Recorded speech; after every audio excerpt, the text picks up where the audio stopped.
ئازیزان و خۆشەویستان، بینەرانی عزیز، ڕۆتان شاد و ئەم کاتتان باش. ئێوە بینەری کەناڵی هیوان و من شەماڵ عەلیم. ئەم بەرنامەی ئەم یەکشەممەیەمان دیارە وەک چەند یەکشەمەی ڕابردوو تایبەتە بە خوێندنەوەی و هەڵسەنگاندنی کتێبێک کە بەلای ئێمەوە بۆ ئەم ڕۆژانە بە تایبەتی کە نزیکی 8 مارسە کتێبێکی گرنگە. لەم هەڵسەنگانەیە و لەم خوێندنەوەیە من و هاوکارم گۆنا سەعید هەوڵ دەدەین ڕۆشنایی بخەینە سەر چەند بابەت و مەسەلەی گرنگ لە ناو ئەم کتێبەیە و باری سەرنجی خۆشمان سەبارەت بەم کتێبە نیشان بدەین. دیارە ئەوە بدەن سەرەتا بەداخەوم کتێبە تا ئێستا تەرجمەی کوردی نەکراوە، تۆزێکیش ڕەنگە سەرنجڕاکێش یان نەختێک غەریب بێتە بەرچاو کە چۆن کتێبێکە بە کوردی نییە ئێمە لێرە ڕانانی بۆکەین یا خوێندنەوە و هەڵسەنگاندنی بۆکەین. من دیارە بەش بە حەڵ خۆم بەرنامەم زۆر دەمێک بوو دانابوو هەر سەبارەت بە 8 مارسەوەوانە وە قەولێکی واشم وەرگرت بوو کام کتێبە لە ئانووساتی تەرجمەکردنایە بۆ کوردی وەرجێڕانایە بۆ کوردی هەر بۆ حسابە خۆم بۆ ئامادەکردە بوو. بەڵام ئێستا کە ئەوە نەبووە پێم خۆش نییە ڕانانەکەی دوا بخەم لەگەڵ هاوڕێم گۆنا کە هەردووکمان بە ئینگلیزی و من بە ئینگلیزی و بە عەرەبیش کتێبەکەم خوێنێتەوە. دیارم کتێبە بۆ چەند زمان تەرجمە کراوە، پێکەوە ڕانانی بۆکەین و من بەڵێن بە بینەرانە دەم کە لە ماوەیەکی نزیکە وەختێکی خۆم دابنم بۆ وەرجێڕانی ئەم کتێبە تاکو بە زمانی کوردیش بکەوێتە بەر دیدی خوێنەران. کتێبەکە ناوی فێمینیزم بۆ 99%، ساڵی 2019 دوو ساڵ لەمەوبەر چاپکراوە بڵاو بۆ لە ئەمریکا، تا ئێستا بۆ نزیکەی 20 زمان وەرجێڕاوە. 3 کەس لەوانەی کە ئەم کتێبیان نووسیوە پرۆفیسۆر و متەخەسیسن یاخود کە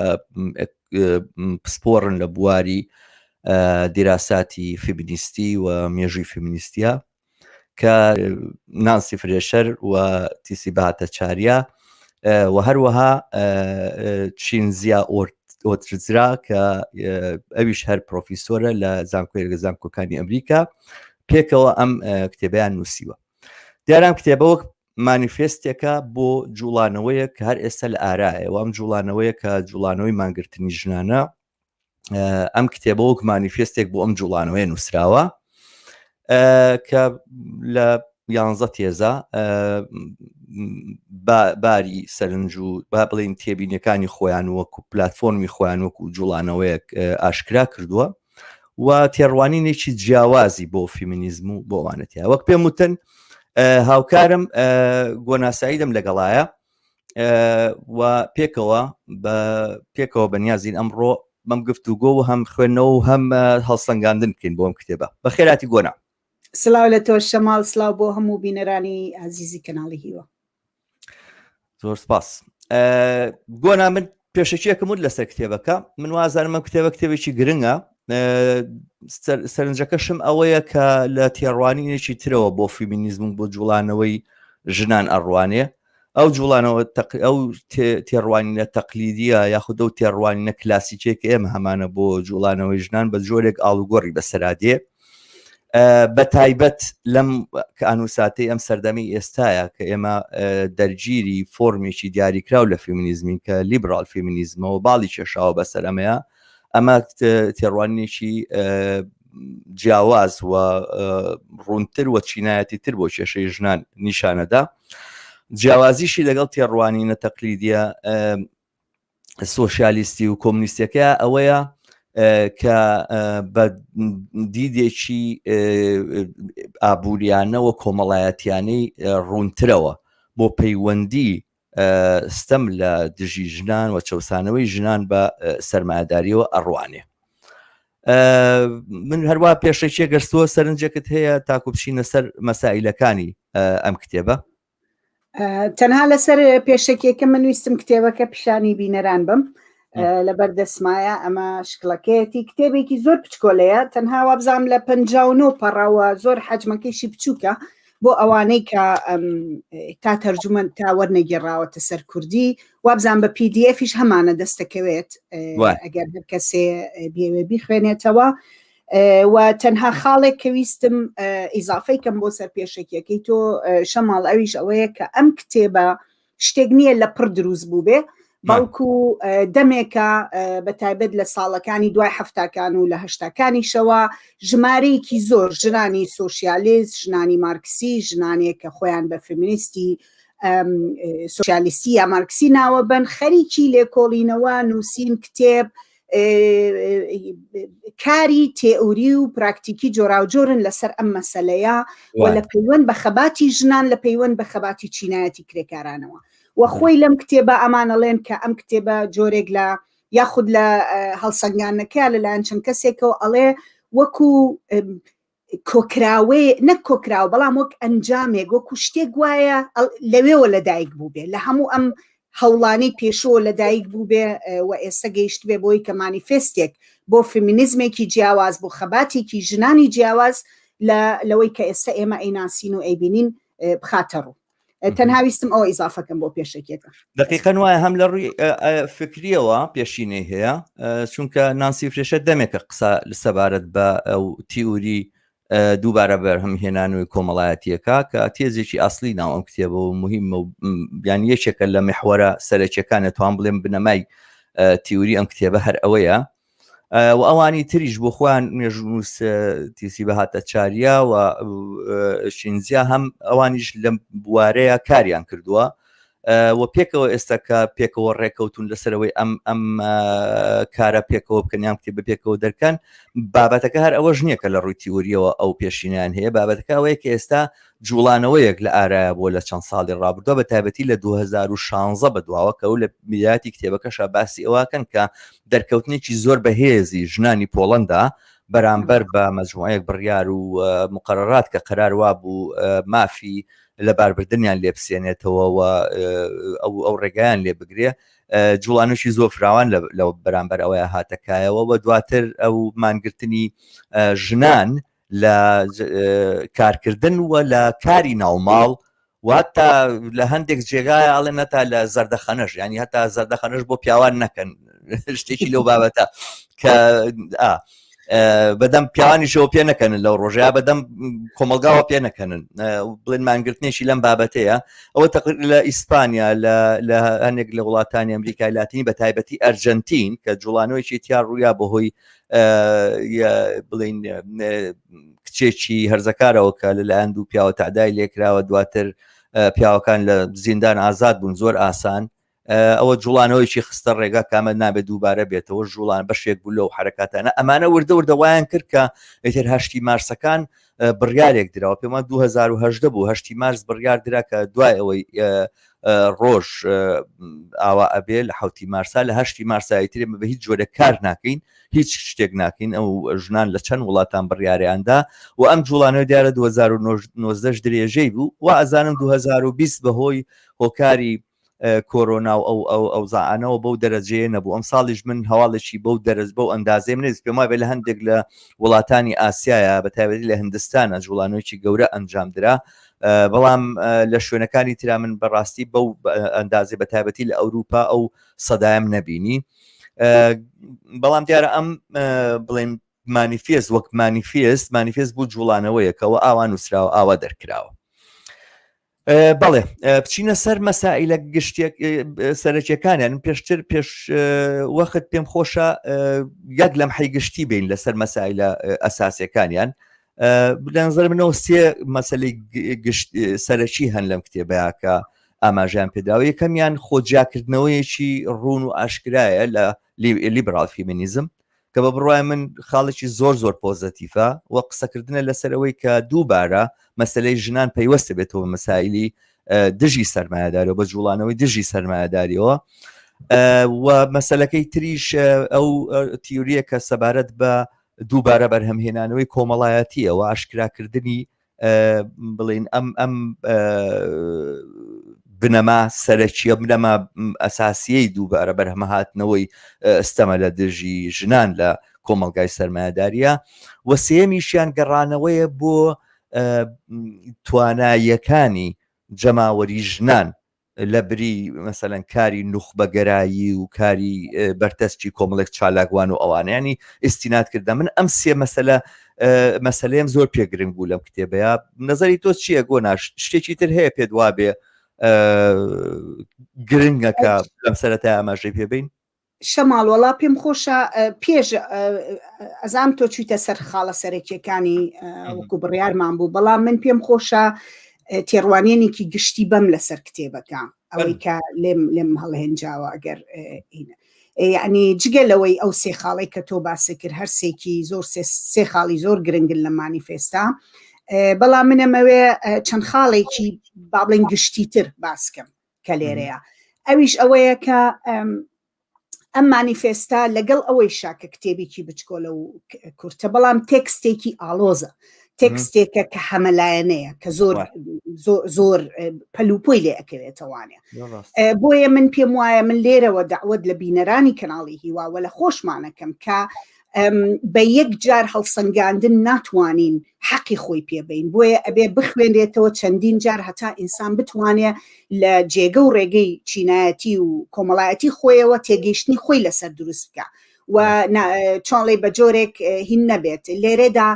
ڕەش و سپی نییە لە بەرامبەرم کتێبەیە، بەڵکو هەڵسەنگاندنە بۆ ئەو پەیامانەی کە تایەتی لەو بارەوە تێکستێکی ئالۆزە و پێویستی بەوەیە کە چەند جارێک چاوی لێ بکرێ. خاڵێکی ترم لەسەری شەماڵ ئەوەیە کە تێکستێکی زۆر سەردەمیانەیە بۆ ئێستا، بۆ ئەم هاتووە بە دەقیق لە بەرامبەر ئەم هەموو بەڵاو و نەهامەتی کە نیولیبرالیزم بەسەر ئینسانی هێناوە، بەسەر چینی کرێکار، بەسەر ژنانی هێناوە، لە بەرامبەر ئەوە ئەوەستێتەوە و دەستی خستۆتە سەر کێشە و چۆنڵی هینا سەرەکیەکانی کە نیولیبرالیزم لەگەڵ خۆی هێناوێتی. بەو پێ زۆر سەردەمیانەیە و باز لە هەموو جۆرەکانی ستەم و چەوسانەوە ئەکا لەسەر ژنان و لەسەر خەڵک بەگشتی. مەسەلەن ئەوەی کە بە دوایی مەسەلەن ئێوێ شتێک بنیاد بنێ کە جیهانگیرە، بە دوای دروستکردنی هاوخەباتی و هاوپەیمانێتی و هاوپشتی سەرتاسەریەوەیە، ئەمانە بە ڕێی من ئەو خاڵە هەندێ یعنی کە تۆ سەیریەکەی بەگشتی ئەم تێکستە هەندێ لە شتە سەرەکیەکانی ئەمانن کە پێویستەکرێت چاوی لێ بکرێ، بخوێنرێتەوە، تێگەیشتنی باشی لە بەرامبەر دروست بکرێ. وەجگە لەوەش دژە کاپیتالیزمە بە هەموو جۆرێک خۆی بە دژە کاپیتالیزمە زانێ و پێی وایە کە تەواوی ستەم و چەوسانەوەیکە لەسەر ژنانە ئەگەر کاپیتالیزم لە باری مێژوویەوە خۆی دروستی نەکرد بێ، بەڵام ئێستا ئەو زیندوی کردوێتەوە، هێناوێتی فراوانی کردوێت و کاری پێەتی و بەکارێ هێنێتەوە. بە بڕای من ئەم خاڵانە زۆر گرنگە کە وەکو خاڵە گشتەکانی ئەم کتێبە سەیریکەین. بێمەوە سەر ئەوەی کە من پێشتر ئەوەم وت کە بۆ نمونە تۆوت سێشتی سەرەکی زۆر بەرجەستەتیایە، من تەواو پشتیوانی دەکەم لەو بارەیەوە. مەسەلەی ئەوەی کە ئێمە بۆ نمونە بە شێوەیەکی ترادیشنال، بە شێوەیەکی وەکو خەڵکانی مارکسی، وەکو خەڵکانی کۆمۆنیست و سۆشیالیست هەمیشەوا چاومان لە کاری بەرەمهێنانەوە کردووە، وەکو زیاتر وەک کاری نێوماڵ یاخود کارێکە ئەگەر ژنەی بەرهەمهێنانەوەی هێزی کارەوە بەرهەمهێنانەوەی نەوەی کرێکاران، منداڵ بوون و منداڵداری. بەڵام ئەمان زۆر کۆنسپتی کاری بەرەمهێنانەوەیان زۆر فراوانتر کردوتەوە. یعنی یەکێ لەو خاڵانەی کە لێرە هیوادارم کە زۆر حتمما زۆر لەسەری ئەڕۆین و قسەی لەکەین، مەسلەی فراوانکردنەوەی مانا و مەودای ئەو کارانەی کە ئێمە وەکو چینی کرێکار و خەڵک بەگشتی وەکو چینی کرێکار بەرهەمێنێتەوە، کە دواتر لە درێژەیە ئەچینە سەرەوەی کە ئەم چۆن باسی بواری تەندروستی و خوێندن و پارکەکان و نازانم ئەو شوێنی حەوانە و ئەمانەکە. ئەمە زۆر گرنگە. مەسەلەی ئەوەی کە بەڕاستی من تەسەورەکەم لەم بارەیەوە بۆ زۆر کەس، بۆ زۆر بەشی کۆمەڵگە گرنگ بێ ئەم کتێبە، ئەویش ئەوەیە کە وەڵامێکی زۆر تند و زۆر حسابی ئەداتەوە بە مێتۆد و کاری لیبرال فیمینیزم کە تۆ خۆت ئیشارەتی پێەیە. لەم بارەوە ئەهەمیەتێکی تایبەتی هەیە، چونکە ئێمە زۆرمان بە دوای ئەمە ئەگەڕین. لیبرال فێمینیزم زیاد لە 40 ساڵە پێ بەپێی نیو لیبرالیزم نەک تەنها هەژمونی کردووە بەسەر بزوتنەوەی فێمینیزم بەگشتیە بەڵکو بووتە داردەستی ئەم سیستەمە. یعنی دواترە چینە سەرەوەی چۆن ئەمانە لە تەواوی دنیاە لە ڕێگەی بەرنامەکانی UN و گەشە پێدانوەمانەوە سایی کردو بەسەر هەموو جۆرە خەباتێکی ژنانە، بەڵام ئەمانە زۆر خاڵی گرنگن و من تەفسیلاتی خاڵەکانم نەوت یەک شت ئیزافە بکەم، ینی بڵێم تۆزێک ڕوونکردنەوە بدەم بەو شتی وتە تێکسێکی ئاڵۆزە، ینی بۆ خوێنەرێکە بیخوێنێتەوە نازانم تێگە تەرجمە کرد بۆ کوردی چۆن دەرەچێت، وەڵام حەقەتەکەیەوە من نە بە ئینگلیزیەکە نە بە عەرەبیەکەی بە معنای ئاڵۆزیم تیا نەبینی، بەڵکو بڵێ تێکسێکی جۆرێک خست و خۆڵە مکەسەفە، یعنی هیچ ڕستەیەکی بە فیڕۆ نەداوە، تەتوانی بڵێ هیچ وشەیەکی بە فیڕۆ نەداوە، هەموو شتێک بە ئەو جوملانی کە بەکاری هێناوە لە جوملەیەکە تۆ فکرێکی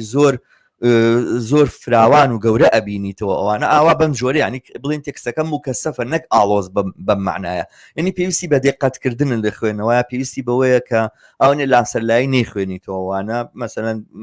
ورد بیتەوە لە خوێنەوە لە وردبوونەوە لە ماناکانی ئەویان وایە.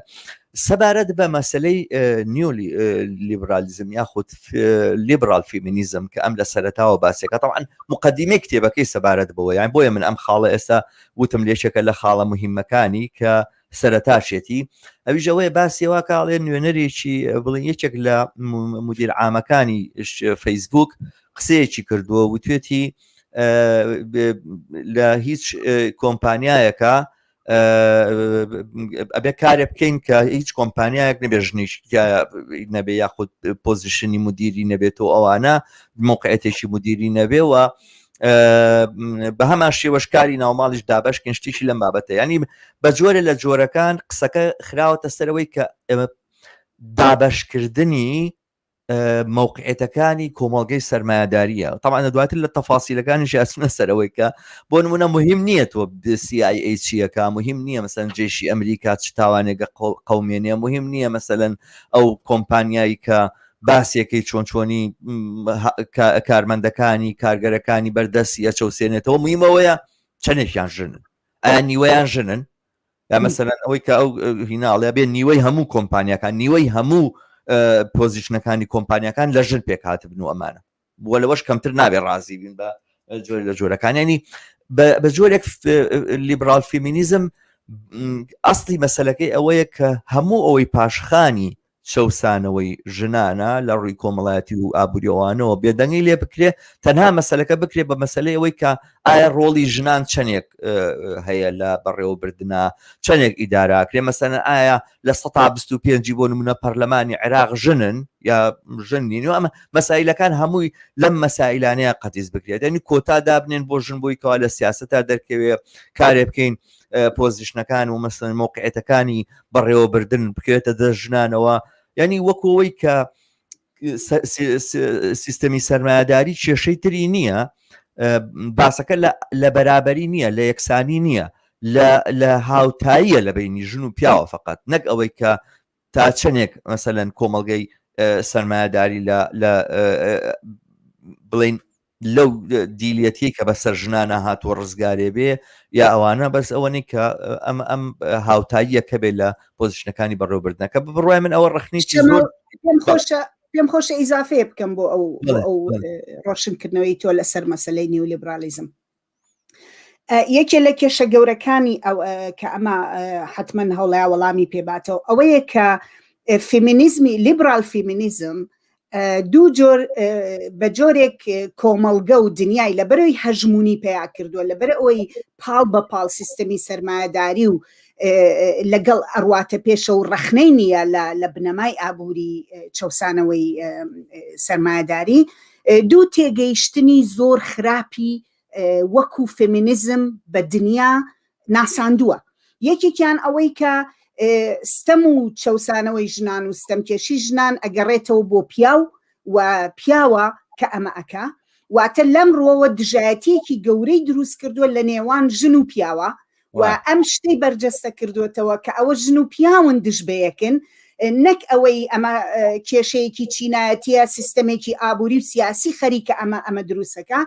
دووەم مەسەلەی ئەوەی کە شەماڵ هەرو قسەی کە تۆ کردە ئەو بە دوای یەکسانیە لە ژمارەیە بەڵام بۆ کێ یعنی ئەم کتێبە زۆر جوان لەسەر ئەوە بە ڕۆیشتووە کە ئەڵێ ئەم ئێوێ بە دوای بەدیهێنانی یەکسانیە بۆ ژنانێک کە ئیلیتن کە خوێنەوارن کە ئەوان خۆیان خاوەنی سەرەوەت و سامان واتە ژنانی بۆرجوازی ژنانێک کە لە نێو چینەکانی سەرەوە یاخود لەوانەیە میدڵ کلاسیش ئەمانە ئەگرێتەوە چۆن ئەم ژنانە بتوانن جێگەوڕێگی بەڕێوبەرایەتی بەدەستبێنن جێگەوڕێگی ڕابرایەتی بەدەستبێنن جۆ نایەتێ بۆ نمونە کەسێکی وەک هیلاری کلنتن خۆی یەکێکە لە سەرچاوی ستەم و چەوسانەوەی ژنان و پیاوان بەگشتی و چینی ستەم لێکراو لە دنیاە جاویستەمە و دووقاڵە ئەم لیبرال فێمینیزمە دنیای وا لێ کردووە وا تێگەی بگەن کە ئەمە فێمینیزم پێم وابێ ئەم کتێبە هەوڵەیە ئەمە بسەنێتەوە ئەم جۆرە پێناسکردنەوەی خەباتی ژنان بسەنێتەوە لە دەستی لیبرال فێمینیزم کە دنیای وا تێگەیانوە ئەمە بزوتنەوەیکی دژە پیاوە و ئەمە بزوتنەوەیە کە ئێوێ ژنان و پیاوان یەکسانکە جا لەکوێ یەکسانیانەکە زۆر جوان هێناوێتی ئەڵێ ئێوێ پێمان بڵێ ئەگەر ژنان بچن بڕیاری شەڕ و بڕیاری بێکارکردن و هەژارکردنی خەڵک بن ئەوەی تر ئەومان پێفرۆشێ کە قەیچێکە ئەوە نەرمونیانتر و ئاسانترەیکن تۆزێ باشتر لە پیاوانەکەن درۆنەکە کە چێ خەڵگە کوژێ بە لە جێشی ئەمریکا ئایا ساقەکەی پیاوە یا ژنەوە کۆیمەکە مەسەلەی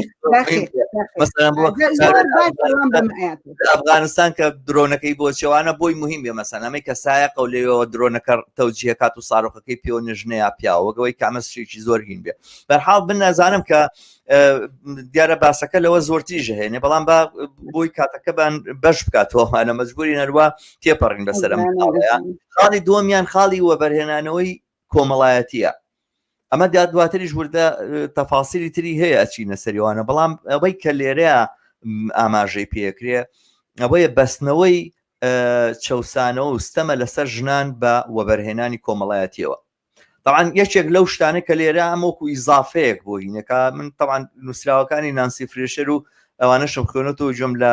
مەسەن هەندێک پۆدکاستیش گرتووە کە ئەو باسی تیورێکی خۆیەکە قسەکە لەسەرەوەیە مەسەن کە ئەچین کاپیتالە خوێنیتەوە داس کاپیتالی مارکسە خوێنیتەوە داس کاپیتالی مارکس وێنەیەکی زۆر نمونەیی لە سەرمایەداری نیشانەیە یعنی سەرمایەداری دوان نیشانەیە کە برێتێ لە مەعمەلێکی گەورە کارگەر ئیشی تیاکە کرێ وەرەگرێ و فایزی قیمەی لێوەرەگیری ینی زێدەبایی لێوەرەگیریە و ئەسڵی چەوسانەوەی سەرمایەداری بۆ چینی کارگەر ئەمەیە و تەواو دیارە کەسێکە ئەم هینا خوێنێتەوە پێی وایە کە ئیتر ئەمەیە سەرمایەداری مارکس طبعا لە کاپیتالە بە جۆرە لە جۆرەکان وێنەیەکی زۆر نمونەیی بۆ سەرمایەداری کێشاوە بۆی بە جۆرێک بڵێ باشە حتا وا فەرزیکەین تەواوی قسەکانی ئادەم سمیز ڕاستە تەواوی ئەو تیورانەی کە ئێوە باسەکان ڕاستە کارگەر حەقی کارەکەی خۆی یاخود کرێی کارەکەی خۆی بە معنای بەهای هێزی کاری خۆشی لە سەرمایەدار وەرئەگرێ دووبارە بەبێ ئەوەی هیچ دزیەک و هیچ فرت و فێڵێک لە ئارایە بێ کارگەر هەر چاوساوەتەوە لەبەرەوە ئەساسەن سەرمایەداری لە پاک و تەمیزترین مۆدێلی خۆش یان مۆدێلێک نییە کە بتوانێ یەکسانی و ئازادی و ژیانیشی بڵین تەسەل بۆ ئینسانەکان بەدی بێنێ لە ناو خودی سەرمایەداریە وەکو سیستەمێک هەژارکردن و چەوسانەوە ئەمانە هەیە هەتا لە باشترین مۆدێلەکانی خۆیان بەڵام تەمان تێگەیشتن لە سەرمایەداری وای لێ هاتوو کە ئێمە سەرمایەداری بەس بە تەنها بە بەرهەمهێنانی زێدەبایی ئەزانین و تەنها ئەوانەشی کە گۆڕ هەڵکەنی سەرمایەدارین بە تەنها بەوانە ئەزانین کە کرێ وەرەگرن لە حاڵێکە سەرمایەداری هیچ کاتێک بەبێ زەوتکردنی ئاشکرای سەروەت و سامانی کۆمەلگا سەروەت و سامانی کۆمەلگاکان و کاری وەرگرتنی کاری مفت و بەکارهێنانی خەڵک بۆ کارکردن بەبێ ئەوەی کرێکیان بدرێەوەمانە بەبێ ئەوە نەژیاوە یعنی لە سەردەمی بیدایەتە کە دەستی پێکردووە تیجارەتی عەبید و ڕاستی کۆیلەکان ئەمریکایان کرد بەو سەرمایەداری کە ئێستا هەیە و ئەساسیان بۆ دانا کە هەبوو مەسەلەن هەتاکو ئالەتی بوخاریان دروست نەکردبەوەوانە باسی ئەوە کرا ئەگەر بێت و کۆیلایەتی نەمێنەوانە قسات وێران ئەبێ هەتا لە خودی بەریتانیایە یعنی بوونی کۆیلا بۆ سەرمایه‌داری هەمیشە مەسلەیەک بۆ تەمان کۆیلە خۆکری پێ نادێت کۆیلا نانەسکی کارەکات و ئەوانە بەبێ ئەوەی کە بین بێت یانی و کاری لێ وەرەگرێ کارێکی مفتە بێ بەرامبەرە ینی بەلاشە خۆڕاییە تاڵانکردنی سەروەت و سامان تەمان لێشێک لە فەسڵەکانی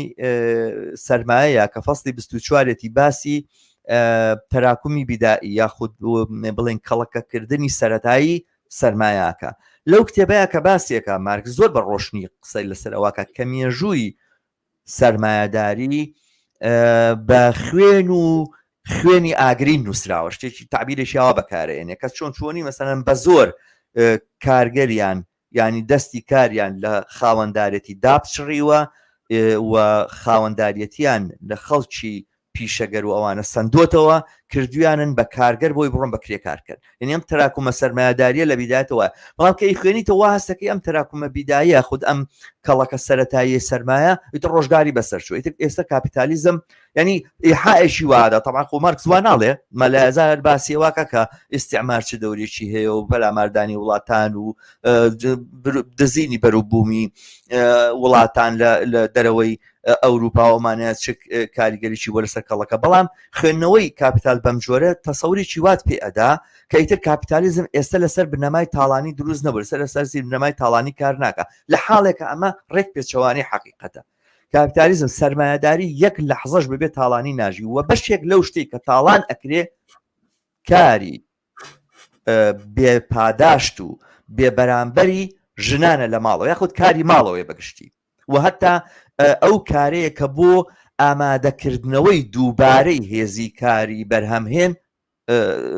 سوودی لێوەرژی یا پێویستە مەسەلەن ڕێعایەکردنی سەحیە پەروەردەکردنی مناڵە کارە لە قوتابخانەکانە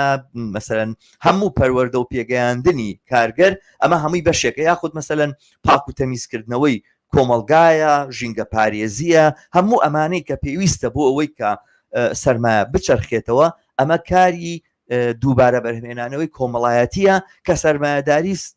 بە بەشی زۆری وەقت و تاکو پێی بکرێ بە بەلاش وەرێگرێت و ئەگەر مەسەلەن یەکێک لەو ئیحسایەتانەی پێما بێ ئۆکسفام بوو 2 ساڵ لەمەوە بەرکردبووی ئەگەر ژنان ئەو کارەی لە ماڵەوە ئەیکەن بەرامبەر بیان کردایەوە پارەکەی وەربگرن لە سەرمایه‌داری تقریبا ساڵانە نزیکەی 2 تریلیۆن دلار 2 شتێک تریلیۆن دلار خەرجێتی ئەگەر سەرمایه‌داری بدا بەڵام سەرمایه‌داری ئەم پارەیە نادا و کاری ژنان بەم شێوازە ئەو کاری کە بە ژنان کە کراوە بەکاری ژنان بۆ دووبارە بەرهەمهێنانەوەی هێزی کار و ئینسان لە کۆمەلگایە ئەمە بە مفت وەرەگرێ و بنەمای چەسانەوەی ژنان ئەم کتێبە ئەڵێ لێرەوە سەر هەڵەدا ئەنی سەرمایه‌داری ئامیشە من بۆ سوالە بێ بۆچی سەرمایه‌داری پێخۆشە ژن چەوسێتەوە زۆر جارە چینە باری سیاسی بۆ ئەوەی ڕیزەکانی چینی کارگەر لە یەکتر دابڕێنن بۆ ئەوەی ژن بکەن بە دوژمنی پیا و پیا بکەن بە دوژمنی ژن بۆ ئەوەی ئیحائێکی وابن تعویزێکی نەفسی بن بە پیاوکە لە کارخانە لە سەرجادە لە هەموو جێگایەک ستەمیلەکرێت و عزیێتە درێتەوە ناچێتەوە ماڵەوە پیاوە بەسەر ژنەکەیەوە بە جۆرە لە جۆرەکان ئەنوا وەشکال تەفسیرە دۆزیتەوە کە بۆچی سەرمایه‌داری پێویستی بەوەیە کە ژن ستەمیلێ بکرێوانە بەڵام وەختێک تیوری دووبارە بەرهەمهێنانی کۆمەڵایەتی ئەبینیت ئەیهێنیت ڕێک و ڕاست بۆت معلومە بێت نا ئەساسەن باسەکە لەسەر زەوتکردنی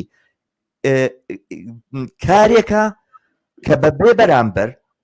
ژنان ناچارە لە کۆمەلگایە بیکەن و بێتە قازانج و ئەچێتە ژیرفانی سەرمایه‌دارانەوە زۆر ئەگەر ڕێگەم بەی شەماڵ منەمەوێ یەک تۆز لەسەر ئەمە منیش ئیزافەیەک بکەم ئەویش دەست خۆش بێ بە ئەو شیکاریە ئەو پەیوەندی دروستکردنە لە نێوان ئەوەی کە مارکس لە سەرمایە چی وتووە و ئەوە چ پەیوەندیەکی بەم تێئوری و بەرهێنانەوەی هەیە زۆر گرنگە بەڕاستی یەکێکە لەو مەسەلە زۆر گرنگانەی لەبەردەم ئێمایە لەم سەردەما تی بگەین کێشەکەش ئەوەیە کە مارکس باسی لە سەرمایه‌داری ئەو کاتە کردووە و بۆ ئەو کاتە نووسیوێتی و ئێستا ئەم مەسەلەی وە بەرهێنانەوەیە زۆر گۆڕانکاری بەسەر هاتووە بە شێوەیە کە سەرمایه‌داری چنی چەقانۆتە هەموو ئەو بوارانەی کەتیایە ئینسان هێزی خۆی بەرهەمهێنێتەوە نەوەکانی بەرهەمهێنێتەوە و بەتایبەت ئەم کتێبە ئەوەی کە زۆر بە بڕوای من جێگەی سەرنجە لەم کتێبە ئەوەیە کە هاتووە ئەم مەسلەی وەبەرهێنانەوەی ئینسان واتە من حەزەکەم بۆ بینەران ڕۆشن بێ تۆ تۆزێ باست کرد وەبەرهێنانەوە ئەو کارە ئەگرێتەوە کە ئینسان لە ماڵەوە ئەیکا کە ژن بە تایبەت و بە زۆری ژن ئەیکا لە دروستکردنی خواردەمەنی لە خزمەتکردن بە پیا و بە نەخۆش بە مناڵ لە منداڵداری لە منداڵ دروستکردن بەڵام ئەم کتێبە ئەمە فراوانترە کاتەوە ئەڵێ وەبەرهەمهێنانەوە هەموو ئەو بوارانەیە هەموو ئەو میکانیزمانەیە کە پێ ئێمە وەکو چینی کرێکار ئەو خەڵکانەی کە کارەکەن یا کاریژ یا بێکارن ڕۆژ بە ڕۆژ خۆیان دروستەکەنەوە ئەو ئەڵێ بۆ نمونە ئەو شتانەی کە لە ئەنجامی خەبات و شۆڕشی بەردەوام لە ئەوروپا بەدەست هاتووە بۆ نمونە ئەوەی کە خەڵک پارکی هەبێ بچێ لێی دانیشە لێی بحەوێتەوە ئەوەی کە تەندروستی خۆڕایی هەبێ بۆ ئینسانێک ئەوەی کە ببورن خوێندنی خۆڕایی هەبێ بۆ نەوەکانی چینی کرێکار و بۆ هەموو ئینسانێک بۆی دروست بێتەوە بەرهەم بێتەوە ئەمانە هەموو ئەو بوارانن کە تایە ئێمە بەگشتی وەبەر هەم دێنەوە جارێتتر ژیان ئەچێتەوە بەبەری هەمومانە توانایەکانمانە بینە سەرەوە واتە ئەم کتێبە ئەم کاری کردووە کە تێگەیشتنی مەسەلەی ئەم تێوری کە پێڵێن سۆشیال ریپرۆدەکشن واتە بەرامهێنانەوەی کۆمەڵایەتی کە سەرمایەداری ئەوێ پێمان بڵێ ئەمە کاری تاکەکان و کاری خێزانەکانە و هیچ پەیوەندیەکی نییە بە سیستەمی بەرامهێنانی سەرمایەداریەوە شەماڵ باش باسی کرد کە نەکس پەیوەندی هەیە بەڵکو کۆڵەکەیەکی ئەساسی ڕاگرتن و هێشتنەوەی ئەم شێوازە لە بەرەمهێنانەوەی سەرمایەداریە ئەم شێوازە لە بەگەڕخستنی سەرمایەداریە بەڵام ئەو نایەوێت تێچوونەکەی بە نایەوێت کرێکەی بە نایەوێت نەئەوێ بۆ نمونە با بڵین پاداشتی ژنان باتەوە بەو کارانەی کە لە نێو ماڵ ئەیکەن و ئەو ئاگالێبوونانەی کە ئەیکەن و ئێستش نیولیبرالیزم بە تایبەت لەم 50 ساڵە کەوتۆتە سندنەوەی تۆ بزانن کێ لە بەرهێرشایە چی لە بەرهێرشایە خوێندنی خۆڕایی ئەسەندرێتەوە تەندروستی خۆڕایی ئەسەندرێتەوە پارکەکان دائەخرێن کتێبخانە گشتیەکان من لە بەریتانیا لە 2008ەوە هێرشی سەرمایەداری بۆ ئێمە ئەمانە بووە بۆ نمونە کتێبخانە گشتیەکانی داخستووە مەلەوانگە گشتیەکانی داخستووە کە ئەمانە بە زۆری بە خۆڕایی یاخود بە نرخێکی زۆر هەرزان هەبوون هەتا ئەو کاتی نیولیبرالیزم نەیتوانی و ئاوا چنی بکا بەنێو ئەم هەموو شتانەی کە بە هەر حاڵ دەستکەوتێکی مێژووی بۆ لە ئەنجامی خەبات و ئەمانە جا ئەم مەسلەیە بە بڕوای من خاڵێکی زۆر گەورەیە کە من دووبارەیەکەمەوە پێویستەکە لەم کتێبە بخوێنرێتەوە و سیر بکرێ و تێگەیشتنی لەسەر بەفراوانی لەسەر دروست بکرێ ببورن میوانێکمان هەیە میوانێکمان هەیە ئەوڕێ محەممەد ئەحمەد بە وەری بگرین بە خێراتی هاوڕێ بە خێراتی هاوڕێ فەرموو جۆ لێمانە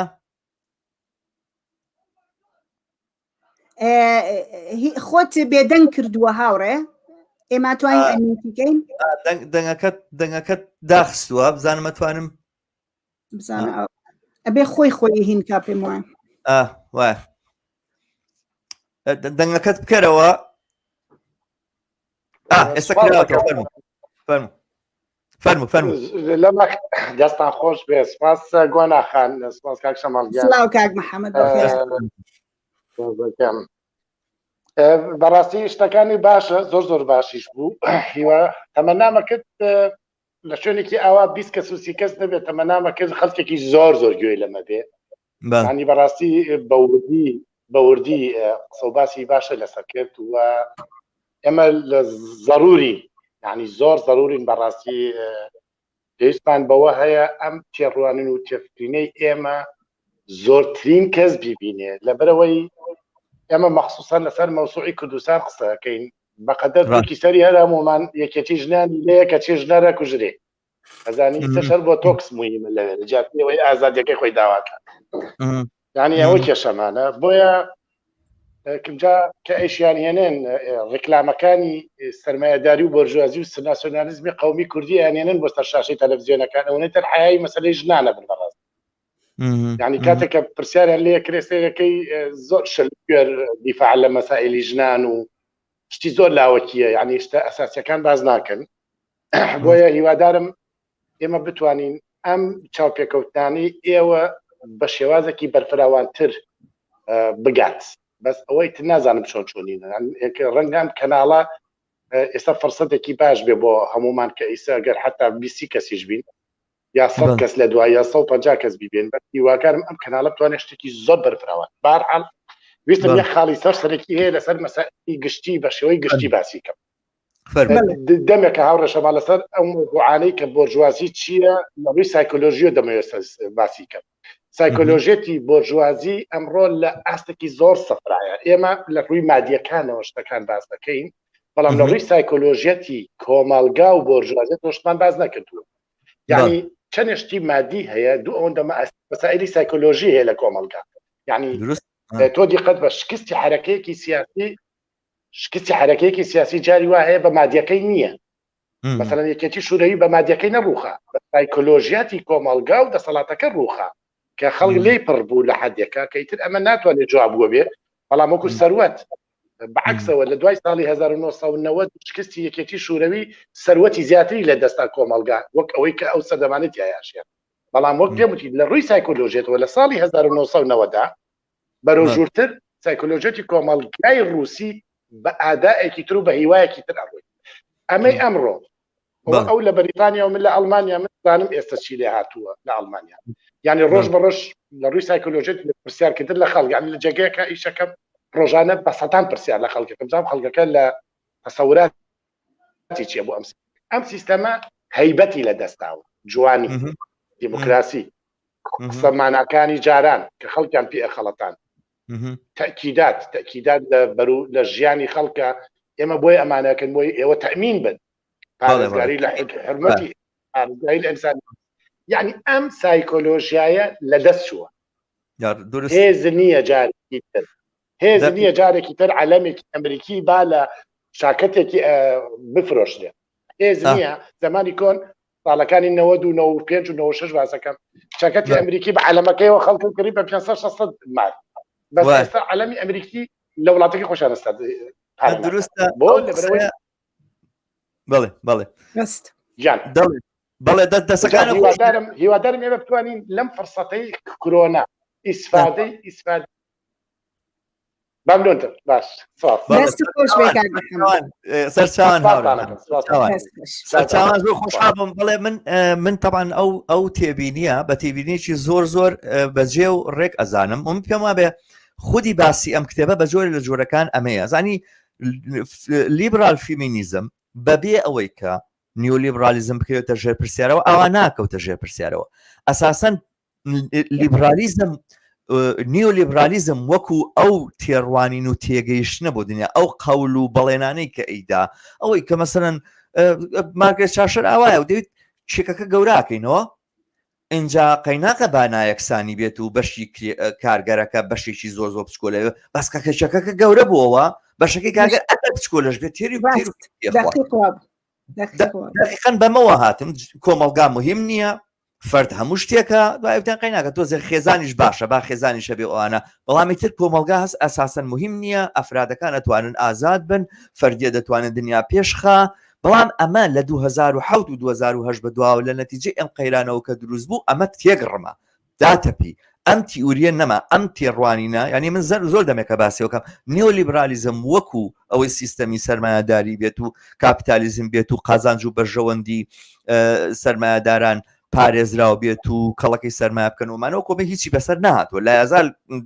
جێف بیزۆس هیچ مشکلەیەکی نییەوە هەر پارەکەی لە پەسا کەڵەکە بێت و زیادەکات بەڵام کاتێک گێتە سەر ئەوەی کە تۆ ئومێدێک بە خەڵک بدەیت کە بەڵێ لە داهاتوە ژیان لە ئێستا باشترە بێ نیۆلیبرالیزم می لە دەستداوە و هەر ئەم قەیرانە تحول بۆ بە قەیرانی لیبرال فیمینیزم و لێرەوەیە کە ئەم کتێبە دەرەکەوێت لێرەوەیە کە ئەم مانیفێست و ئەم جوڵانەوەیە دووبارە دەرەکەوێتەوە طبعا باسێک ئەم مەسەلەیە ئەمەی کە دووبارە بەرهێنانی کۆمەڵاتی چ کاریگەریەکی هەیە تەسیراتی زۆر ڕاستە و خۆی لە تێگەیشتنی کێشەی ژنان لە خودی وڵاتانی وەکو ئێمە هەیە کە دواتر لە بەشەکانی ترادەی نەسەری خاڵی تر کە پێشەوەی بڕۆینە سەر بەشی دووەمی باسەکەمان کە لەسەر تێزەکانێتی دانە بەدانە بیان ژمێری نوقسیان لەسەر بکەینەوەوانە یەک خاڵی تر من بە دەوری هی نەیزانم بە ڕۆڵی ژنان ینی ئەمەی کە نیۆلیبرالیزم تا ئێستا نوخبەیەکی ئەهێناوە ئەمەیە کرد بە نوێنەری ژنان و ئەمەیە کرد بەهین ئەم کتێبە دێ خۆی لەمە دوورە خاتەوە جوڵانەوەی ژنان وەکو ئەو جوڵانەوەی لە 8 مارسا یعنی هاشتی ئەڵێ داهێنانەوەی یەکەمین تێزی دیارە دواتر ئەچینە سەری داهێنانەوەی مانگرتنە داهێنانەوەی مانگرتن بە مانای هێنانەوە مەیدانی ژنانە بۆ مەیدانی خەباتی سیاسی ژنان وەکو ژنانێکی گشتی طبعاً گۆنا شۆڕشی ئۆکتۆبەر بەو مەزنی خۆیەوە بە خۆپیشاندانی ژنان لە 8 مارسا دەستی پێکرد خۆپیشاندانی ژنان لە 8 مارسا تەنها بۆ کرێ نەبوو ئەمە زۆر خاڵێکی زۆر هینە سەرنجڕاکێشە کە ئاماژەی پێبینوانە خۆپیشاندانی ژنان لە 8 مارسی ساڵی 1970 کە بوو بە سەرەتای شۆڕشی شوبات و سەرنجام دوای ئەوەش بوو بە پێشینەیەک بۆ شۆڕشی ئۆکتۆبەری مەزن کە لە 1970 تزاریزمی ڕووخان و ئەوانە ئەم خۆپیشاندانە بۆ جلشۆرگەی گشتی بوو داوای جلشۆرگەی گشتیانە کە ئەنەی ئێمە ئەمانەیە جلشۆرگەیەکمان هەبێت لە گەڕەکەکانمانە ژنان هەموو لەوێ جبشۆن ینی باسەکە لەسەرەوەیە ئەم شێوازە لە جوڵانەوە ئەوە مەسەلەن ڕۆڵی ژنان لە شۆڕشی فەڕەنسا شاینکار ناکرێت یان ئەگەر ژنان لە پاریسەوە ئەوەی کە مەسەلەن لە ناو بازاری پاریسا هینیانە فرۆشتووانە شتیانە فرۆژۆک و مەسەن شێخەڵاکەی لای خۆمان چۆنە لە هەولێر یاخود بەرمزگەوتی گەورە ژنان لەوێ ئاوا ئیشیانە کرد ئەگەر ئەم ژنانە نەکەوتنایەتە ڕێ بە مەسیرە نەچوونایە بۆ ڤێرسای لەوێ مەلیک و مەلیکیان بە ئەسیری نەهێنایەتەوە بۆ پاریس و ئەوانە شۆڕشی فەڕەنسا ڕووی نادا لە هەموو ئەم شۆڕشانەیە ڕۆڵی ژن و جەماوەری ژن هاتنە مەیدانیان ڕۆڵێکی زۆر گرنگ و مهمی بینیوە ئێمە لەم کتێبەیە ئەچینەوە سەر و خاڵە کە ئیتر ئەوان نییە کە لیبرال فیمینیزمێڵێتۆمانە مەجموعەیەک ئیلیتی باش و ئەوانی عاقڵ و زیرەکە هێنین و ڕێکخراوی کۆمەلگای مەدەنی ڕێگەم بە ئیزافەیە بکەم بۆ ئەم تۆ کە ئەمە زۆر مهمە ئەم شتە ئەزایی ئەم چی شتێک مەسە من وەکو هەموو ژنێکی تر تۆ حەزەکەی ئەو شتانەی کە لەباری سیاسیەوە ئەتەوێ خەبات بکەی پەیوەندی هەبێ بە ژیانی خۆشتەوە بە بڕوای من ئەم کتێبە یەکێ لەو کارانی کە ئەیکا ئەوەیە کە خەباتی ژنان چه خەباتی ژنانی کرێکار بێ چه خەباتی ژنانێ بێ کە بە هەر هێوەیەک بێ بێکارن یا لە ماڵەوە قەتیسماون هەموو ئەمانە پەیوەست دەکاتەوە بە خەباتێکی فراوانتر لە دژی کاپیتالیزم چۆن ئەم کاراکە یەکێ لەو خاڵە پرشنگدارانی بە بڕوای من ئەمەیە چۆن ئەم کاراکە ئەم هاتووە ئەڵێ بۆ نمونە خەبات بۆ زیادبوونی کرێ بۆ بەرزبوونەوەی حەق دەست کە ئەمە خەباتێکی بەرحەقی چینی کرێکارە ئەم خەباتە ئەڵێ خۆی لە خۆیە بۆ حەق دەستەکە بۆ پارەکە نییە بەڵکو بۆ ئەو ژیانەیە کە ئەم پارەیە بۆی دابینەکە دقیقاً من ژنێکی ماڵەوەم ئەو پارەیە ئەگەر خۆم وەریگرم یا خێزا یا مێردەکەم وەریگرێ ژیانی من و مناڵەکان و هاوسەرەکەم هەمووی پەیوەستە بەوەی کە چەنە وەرەگرین چەنە ئەتوانین بژین چەنە ئەتوانین تەرفیه و خۆشی پێ بکەین چەنە ئەتوانین خواردنی باشی پێ بخۆین و چەنە ئەتوانین ئاسوودە بین لە ژیانە پێی کەوا بێ پێمانەڵێ ئەڵێ یعنی ئەم تێگەیشتنە بە بڕوای من چەنە سادەیە بەڵا چەنە گرنگە دروستە کە خەبات لە دژی کاپیتالیزم خەباتی تەنها کرێکارێ نییە کە لە کارگەیە بەڵکو خەباتی هەموو ئینسانێکە کە ژیانی لێداگیر کراوە بەرتەسک بۆتەوە پارەی پێ نییە ناتوانێت بژی بەهۆی ئەوەی سەرمایەدار بە کرێیەکی زۆر کەم کاری پێەکە دقیقاً ئەوە یەکێکە لە هینەکان بەڵام باسەکە لەسەر ئەوەیە ئەزانیم ئەم کتێبە بە جۆرێک لە جۆرەکان تقریبا مەفهومی چینی کارگەری ژەکاتە مەفهومێکی فراوانتر زانی ئەو مەفهومە ئەگەر تۆ مەفهومە اقتصادیینە وەربگری ئەگەر چەسانەوەی سەرمایەداری تەنها لە جێگای بەرهەمهێنانی فائزی قیمەیە ببینی لەو شوێنەیە کە خەریکە زێدەبایی ئینتاجە بێت لە ناو کارگەیە ئەو دەم ئەوانەی کە گۆڕ هەڵکەنی کاپیتالیزم و ئەوانە تەنها ئەو چینی کارگەرن کە لەو جێگایە فائزهینەکە بڵێن زێدەبایەکە بەرهەمدێنن بەڵام تۆ ئەگەر بۆ بەرهەمهێنانی سەرمایەداری وەکو پرۆسیسێکی فراوان و هەمەلایەنە بڕوانی و سەیری پاشخانەکانی کەی مثلەن لە شوێنەکە نانسی فرێشەر لە جێگەیەکە باسی هینەکە ئەڵێ بەبێ میسیسیپی مانچستەر نەئەبوو طبعا مانچستەر مەبەستی ئەو شوێنەیە کە خەریکن هینی تیاچنن مثلەن ئەو نەسیج و ئەو شتانێک تیاکرێ ئەوانە ئەڵێ بەبێ میسیسیپی ئەو کارگانەی مانچستەر نانەتوانی کارکەن. باسەکە لەسەر چییە؟ میسیسیپی ئەو کاتە کۆیلەی لێبووە کە کۆیلەکان بەبێ بەرامبەر کاریان پێکراوە و بە زۆر و بە شێوازێکی زۆر ڕەندانەش هەتاک و ڕەتێنراون و چۆسێ ناونەتەوە ئەم کۆیلانە ئەو دەم بوون بە هێزی پشتەوەی یاخود ئەو هێزی کە لە پشتەوە کارەکە بۆ بەرهەمێنانی کاپیتالیزم سەرمایه‌داری ئەوان نەبوونانە ئەبوو ئەمڕۆکە بەبێ ژنانێک کە لە ماڵەوە خەریکن بەرهەمهێنانەوەی دووبارە بەهێنان کۆمەڵاتیەکە یا تەنانەت ببینە سەیریکە ئەم سەرمایه‌داریە زۆر تەعاملێکی سیر لەگەڵ دووبارە بەرهەمێنانەوەی کۆمەڵایەتیەکە. گرنگترین شت لە ژیانی هەر یەشێک لە ئێمە مناڵەکانمانە. ماشە مناڵەکانمان لەلایەن کێوە ئەگەر کارەکەین من و تۆ کاچینە دەرەوە کارەکەی مناڵەکانمان نەدەین بەچێ ئەیدەین بە دایەنگا باشە باخچەی مناڵان باشە بۆ ئەبێ لە جێگایەکی وەکو سویدا یاخود لە بەریتانیایە بۆ ئەبێ نزمترین کارێک کەمترین کرێیە کە ئەدرێ بە مامۆستایان یاخود بە کارگەرانی دایەنگەکان بدرێ. ئاخر تۆ مهمترین شتی ژیانی خۆتە خستۆتە بەردەستی کەسێک کە بە کەمترین کرێ ئەو کاری پێکرێ یعنی ئەو شتومەکەی کە لە بەردەستیایەتی بە مناڵەکەی تۆشەوە بە زڵێکی زانێ بە خاشاکی زانێ ئەسان نەوێت ڕۆژێک لە حسەیەک زووتر ڕزگاری بێت و لەو مناڵانە نەجاتی بێت. ئەمە چ منطقێکە؟ بەڵام چونکە کاپیتالیزم ئینسانی بۆ مهم نییە و ئەساساً کولی پەروەردەکەش هەموو ئەو پرۆسیسی پەروەردەیەکە وەختێک یەت و پارەشی تیاسەرفەکاتوانە بە ئاراسەیەکە ئەیدا کە کارگەریشی مطیع ئینسانێکی بەریتانی ئینسانێکی سویدی ئینسانێکی ئەمریکی ئیسپانی فەڕەنسی کە ئامادەیە ڕۆح و گیانی خۆی پێشکەشی نەتەوە نیشتیمانەکەی بکە ئینسانێکی ئاوا بەرهەم بێنێ یعنی حتاکە و کاتەشی کە دەست ئەبات مەجبور ئەکرێ بۆی کە دووبارە بەرهەمهێنانەوەی کۆمەڵایەتی بکە لەناو ئەم دام و دەستگانەیە خەریکی ئەو کارەیە. بەڵام هێشتاش چونکە ئینسانەکانی بۆ مهم نییە چونکە دووبارە بەرهەمهێنانەوەی ئینسان بۆی تەنها دووبارە بەرهەمهێنانەوەی کارگەریەکە کە ئەبێ بڕەتێنرێ و کاری پێ بکرێەوەوانە گرنگ نییە کە ئەوەی کە لەو مەجالەیە کارەکە چەندێکی نییە ئەگەر نا بڵێ شەماڵ لەوەش ئەوە زۆر دروستەکە تۆ باسێکی اینجا لە هەمووش زیاتر بە تایبەت لە ساڵی پارەوە لەوەتەی کۆڤیدی 19 و کۆرۆنا تەنگی بە دنیا هەڵچنیوە زۆر کەس هاوارەکە ئەڵێ وەرن پێمان بڵێن مهمترین کار کێ بوو کە ئەم کۆمەلگای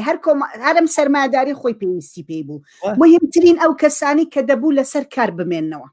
ئەو کەسانی کە دەبوو لە کارگەیە بمێننەوە دەبوو لە مەکتب بمێننەوە دەبوو لە خەسخانە بمێننەوە ئەمە ئەو کەسانن کە لە ڕاستیە گەر سەیریکەی هەمووی کاری وە بەرهەمێنانەوەکە هەمووی کاری ئەوەکە کە ئاگای لە نەخۆش بێ کە ئاگای لە قوتابیەکانمان بێ کە ئاگای لەو بۆ شوێنانە بێت کە تایە ئێمە بە زیندوی ئەمێنینەوە و ئەژێینەوە و ژیان ئەکاتەوە بەبەری هێزی کار و کۆمەڵگە بەگشتیە ئەمانە زۆر گرنگ بوون و ساڵی ئەگەر کۆرۆنا هیچی نەکرد بێ ئەمەی سەلمان تازە ناتوانێت ئەم دنیای سەرمایه‌داریە چۆن لێ ڕێگەیەکی نییە لەمە بگەڕێتەوە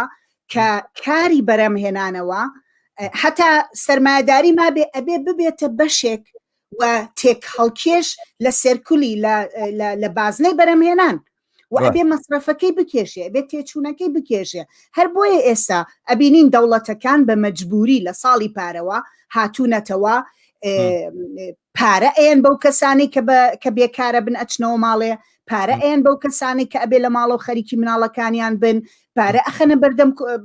مەجبورن کە لەو سەرمایی کەڵەکەیان کردو بەهۆی کاری ئینسانەوە ئێستا دیسانەوە بێنەوە بە کۆمەلگا لێی دابەشکەنەوە بەسەر کۆمەلگایە و دەری خستکە کاری وە بەرهەمهێنانەوە گرنگترین یەکێکە لە گرنگترین بەشەکانی ژیان و مانەوەی هەم سەرمایه‌داری و هەم ژیانی خەڵک بەگشتی کە ئەمە بۆ خۆی متەناقض بەڵام ژیانی مانەوەی ئینسانەکان من نازانم ئەگەر فرسەت هەبێ زۆرم پێخۆشە تۆزێ بچینە سەر مەسەلەی ئەوەی کە ئەم مانیفێستا ئەم کتێبە چۆن سەیری هەم خەباتی چینی کرێکارەکە بەڵام هەم خۆی بە ئینتەرسێکشنال واتە بە باز لە ئەوە ئەکا کە سەرکوت و ستەمێ کە لەسەر ژنانە و لەسەر ژنانی کرێکارە لە تەواوی دنیاە بە تەنها سەرکوت و ستەمێک نییە کە بەهۆی کاری کرێەوە بێ بەڵکو سێکشنەکانی وەکو ڕاسیزم و وەکو تێندەر و وەکو ئەمانە ئەهێنێتە پێشێ پێم خۆشە لە سەروانە بڕۆ داسیەکەی بەڵام من پێشەوە گۆنا پێ خۆش پاوسێک وەربگرین پاوسێکی کورد وەربگرین و بزانم لێرەشەوە بە ئازیزان بڵێم ئەو بینەرانێکیانێ بەشدار بن ئەوە هاوڕێی تەکنیکارمان لە پشتەوە زوو ئەو پەیامانە دائەنێ کەسێک کە بەشدار بێ نەیتوانێت ئەزانم بەڵام بەداخەوە نازانم بۆچی چونکە ئەو لینکە زۆر ئاسانەوە پێما بێ جارێکی تریش لاوژە خۆش توانیوێتی بەشدار ببێتە ژوورەوە بەرحاڵ ئەگەر بە مۆبایلی ئایفۆن بێتوانە زۆر ئاسانترە بەڵام پێما بێ بە مۆبایلی تریش ئەکرێەوە کۆمپیوتەریش زۆر ئاسان ئەگەر بە کۆمپیوتەر بێت ئەو لینکە کە لێوادانراوە کلیک بکەن لە پاژەوە ناوێک بۆ خۆیان دانێن و کلیکەکەن دێنە ژوورەوە و لەگەڵمان بەشدارە بن بەرحاڵ من دیارە من پێم باشە لە بەشی دووەمان بڕۆینە سەر تێزەکان دانە بەدانە و لە خلالی عرضکردنی ئەو تێزانەیە کە بکرێت لەسەر ئەو باسی کە تۆش کرد و ئەوانە بڵێ زۆرتر بدوێن چکە بەڕاستی ئەوش باسێکی گرنگ و نقطەیەک و خاڵێکی مهمی ناو ئەم باسانەیە و فریای ئەوە بکەوین لە ئەخیرەکە ینی لەسەر بابەتی ئەما و ئیسینتاجاتی لەسەر وەزعەتی کوردستان و ئەمانەش بکەین باش نییە ئەگەر من بیرم نەچێ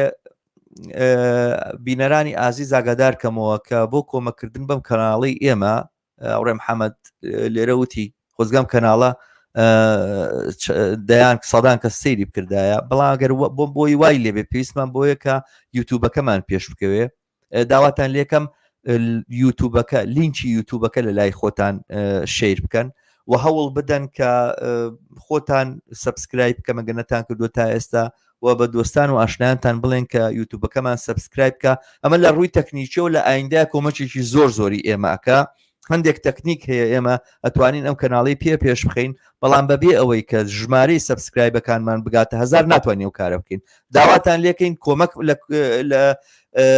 کۆمەکی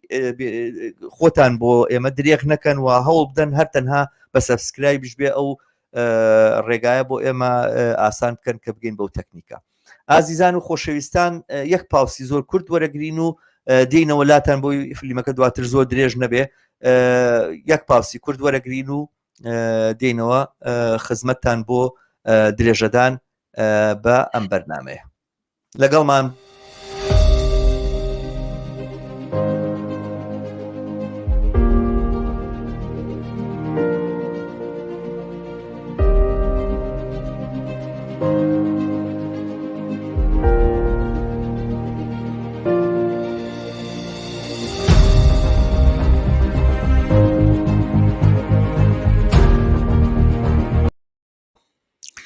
ئازیزان و خۆشەویستان بینەرانی کەناڵی هیوا من شەماڵ عەلیم و ئەمڕۆ لەگەڵ هاوڕێم گۆنا سەعید پێکەوە خوێندنەوە و هەڵسەنگاندن بۆ کتێبێکەکەین کە بە بڕای ئێمە کتێبێکی گرنگی ئەم سەردەمەیە کتێبەکە ناوی فیمینیزم بۆ 99% لە نووسینی نانسی فرێشەر تیسی بەهاتەچاریا و شانزی لێتسین کە لە ساڵی 2019 دەرچووە و بە 20 زمانی دنیا تەرجمە کراوە و دیارە بەداخۆ بە کوردی نییە بەڵام من وەکو شەماڵ بەڵێنتان پێدەم کە لە ماوەیەکی کەمە وەری جێڕمە سەر زمانی کوردی و بڵاوی بکەینەوە لە بەشی یەکەمە چوینە سەر خاڵە گشتەکانی لەم بەشەیە لەگەڵ هاوکارم گۆنا پێمان خۆشە کە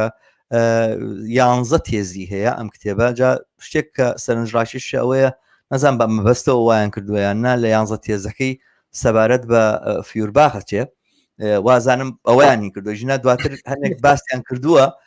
وا هەستەکەم وابێ زانی چونکە دواتر هەنێ باسییان کردو نازەمەوانە بۆ تێزین یعنی باسییان کردو لەسەر دووبارە بەرهمێنانوی کۆمەڵایەتی لە خاتیمەکە ئەوانە زۆر باسی جددی ئەوانن بەڵام ئەوان تەنها 11 تێزیان نووسیوە واستەکەم زۆرتر ویستوانە لاسایی ئەو تێزانەی سەر فیورباخ بکەن و یا بڵێن کتێبەکان بە ئەندازەی ئەو کتێبە میتودۆلۆژیک و ئەوانەیە بەرحاڵ ئیدعایەکە بێ هەڵسەنگێنێ و ئیدعایەکە بێ بخرێتە بەردەم هەڵسەنگاندن و ئەوانە بەڵام بە هەر سوورەت من پێم وایە بێ ینی هەوڵێکی زۆر جددیە بۆ تەفسیرکردنی وەزعەتی ئەمڕۆمان. گۆنا بەندی یەکەم یاخو خاڵی یەکەمی تێزەکانیان یا تێز یەکەمیان سەبارەت بە شەپۆلێکی نوێی فیمینیزمە کە مانگرتن دادەهێنێتەوە. ئەمە لێرەیە باسی ئەواکە کە جوڵانەوەی ژنان دووبارە پەیوەستە بێتەوە بە جوڵانەوەی کارگەری و جوڵانەوەی پارێزگاری لە ژینگە و